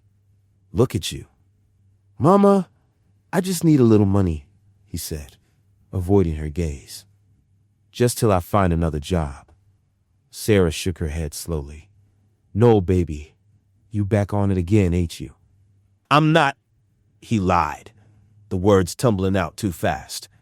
I just need to get on my feet." Her eyes filled with tears, but her voice stayed firm. "I can't do it this time. I can't feed the thing that's killing you. Mama, please, no." Something in him broke then. Desperation surged past reason. Before he could stop himself, his hand shot out. He snatched her purse from the table. "Jeremiah!" she shouted. He paused on the porch, rain starting to fall again. "I'm sorry, Mama," he said hoarsely. "I'll pay you back. I promise." Then he was gone, running down the street, the purse clutched to his chest like it might save him. Inside, Sarah stood frozen, the sound of his footsteps fading into the distance. Her hands trembled as she reached for the phone. When the dispatcher answered, her voice cracked. "My son," she said softly. "He's sick again. Please, just help him before it's too late." As she hung up, tears rolled down her cheeks, falling onto the open Bible beside her. Her fingers brushed over a verse she knew by heart, one about prodigal sons and mercy, and she whispered through the ache, "Lord, don't let this be the end of him." The streetlights buzzed faintly in the humid night, the kind of dim yellow glow that made everything look slower, softer than it was. Jeremiah moved through the shadows of an alley, clutching the torn purse against his chest. The streets were almost empty, save for the hum of a passing car and the faraway bark of a dog. He hadn't meant to steal from her. He kept telling himself that. "I'll pay her back. I just need a little more time." He ducked into a side street, pulling a few crumpled bills from the purse, the guilt twisting sharp in his stomach. His mother's voice echoed in his head, steady, trembling, loving, even in anger. "You back on it again, ain't you?" Jeremiah pressed his hands to his face. "I'm sorry," he whispered. "I'm sorry, Mama." Red and blue lights spilled suddenly across the pavement. He looked up, blinded for a moment. 2 police cruisers blocked the mouth of the alley, doors open, voices calling out commands that blurred together in the rush of panic. Jeremiah froze. His heart pounded so hard he thought it might break through his chest. He raised his hands, palms open, trembling. "It's not what it looks like," he said, but his voice cracked under the weight of it all. An officer approached cautiously, one hand out, the other resting on his belt. "Jeremiah Cole?" Jeremiah nodded weakly. "You're under arrest for theft." Cold metal wrapped around his wrists, the sound of the cuffs clicking into place louder than the sirens. Jeremiah stared at the ground, the asphalt slick from rain, reflecting the lights in smeared streaks of red and blue. As they led him toward the car, he caught his reflection in the dark window. Hollow eyes, gaunt cheeks, a man he barely recognized. "You were supposed to be better than this," he thought. "You were supposed to make it." The car door shut behind him with a dull thud. Through the window, the city blurred by, the streets he'd once built houses on, the corners he'd sworn he'd left behind. And somewhere in the distance, he imagined his mother still praying, her voice the only steady thing left in the world. Inside the courtroom, Jeremiah sat at the defendant's table, in a board suit, his wrists bare, but his spirit still bound. His head hung low, the lines beneath his eyes deeper than his 20-something years should have allowed. Across the aisle, Sarah sat on the front bench, wringing a tissue between her fingers. She had been there since morning, praying quietly, whispering his name under her breath, as though she could still shield him with her voice. When the judge entered, everyone rose. The sound of the bailiff's voice, "Case number 1784, State of Georgia versus Jeremiah Cole," echoed through the room, sharp and final. Jeremiah barely looked up. His public defender spoke for him, running through the formalities, the charges, the plea. It was all words: possession, theft, repeat offense, nonviolent, but they sounded like bars locked and shut. Then the judge turned to Sarah. "Mrs. Cole, you've submitted a statement." Sarah stood slowly, clutching her Bible in both hands. "Yes, Your Honor." "Would you like to address the court?" Her voice trembled at first, then found strength. "My son is sick, sir. He's not a thief in his heart. He's an addict. An addiction will make you do things you would never do in your right mind." She paused, swallowing hard. "I know what he did was wrong. I know I was the one he stole from. But jail won't fix what's broken in him. It'll only bury him deeper." The courtroom was silent, except for the soft creak of benches as people shifted. Sarah lifted her chin, tears glinting in her eyes. "Please, Judge, don't send him to prison. Send him somewhere that can save him, somewhere that can remind him who he is. Force him into rehab if you have to, but don't take away his chance to come back home." The judge studied her for a long moment, then looked at Jeremiah. "Mr. Cole, do you have anything you'd like to say?" Jeremiah rose slowly. His voice was hoarse. "She's right," he said simply. "I need help. I've been running for myself for too long. I don't want to die like this." The judge leaned back, his expression unreadable. "Given the nature of the offense, the court will consider your mother's request." Sarah exhaled, shoulders trembling, as the judge continued. "Sentencing will include mandatory rehabilitation, to be served at a residential treatment center. Probation to follow. Any violation will result in immediate incarceration." Jeremiah's knees nearly gave out in relief. Sarah pressed a hand to her mouth, whispering, "Thank you, Lord." The gavel struck once, a single hollow sound that carried both punishment and mercy. For the first time in months, Jeremiah looked up and met his mother's eyes. And for the first time, she saw something in them that looked like hope. The rehab center sat on a quiet stretch of road outside the city, far enough from the noise to make silence feel like medicine. Morning light filtered through the blinds of the group room, soft and clean. Jeremiah sat across from his mother, his hands clasped loosely in his lap. They'd been in family therapy for weeks, guided by a counselor who mostly let the two of them do the talking. Today, though, the space between them felt heavier than usual. The counselor nodded gently. "Jeremiah, you said there was something you've wanted to talk about. Something from before all of this. Something I never really got to say." Sarah looked at him, her eyes searching his face. He spoke softly, his voice rough around the edges. "It's about the church, about the deacon." The room went still. Jeremiah's eyes lowered to the floor. "I told you what he did to me when I was a kid, and you didn't believe me." Sarah's hand trembled where it rested on a knee. Jeremiah's voice cracked. "I needed you. I needed somebody to tell me it wasn't my fault. And instead you called me a liar. You told me to stop talking about it." He shook his head. "You don't know what that did to me, Mama. How it twisted everything. I stopped trusting God. I stopped trusting myself. Every time I thought about praying, I saw his face." Tears welled in Sarah's eyes. "I know, baby," she said softly. "I know."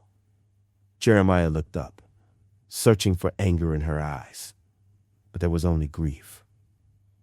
"I believe you now," Sarah said, her voice trembling but steady.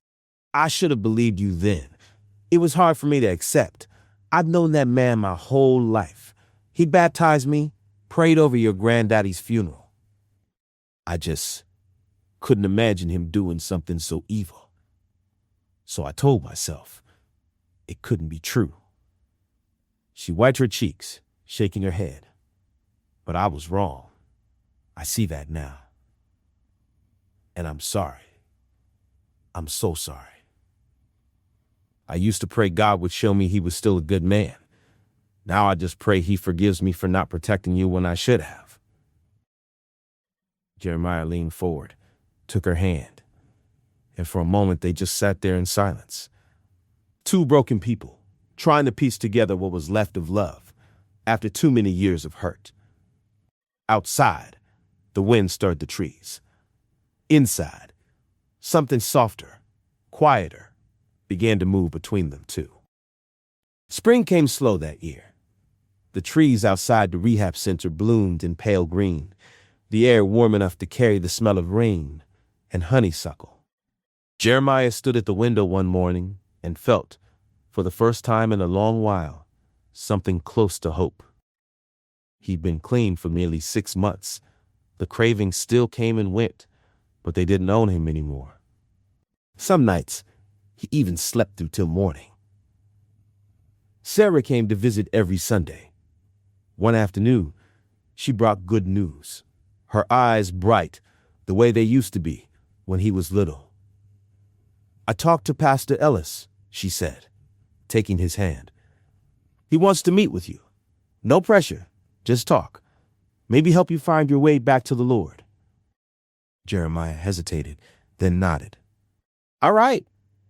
And," she added with a small smile, "I called Monica. You remember her from church? She runs that construction company over on the south side. Said she's willing to give you a shot once you're out." Jeremiah's throat tightened. "You didn't have to do that." "I know," she said, squeezing his hand, "but another's going to try anyway." That night, back in his room, Jeremiah sat on the edge of his bed and looked at the plain wooden cross his mother had left him.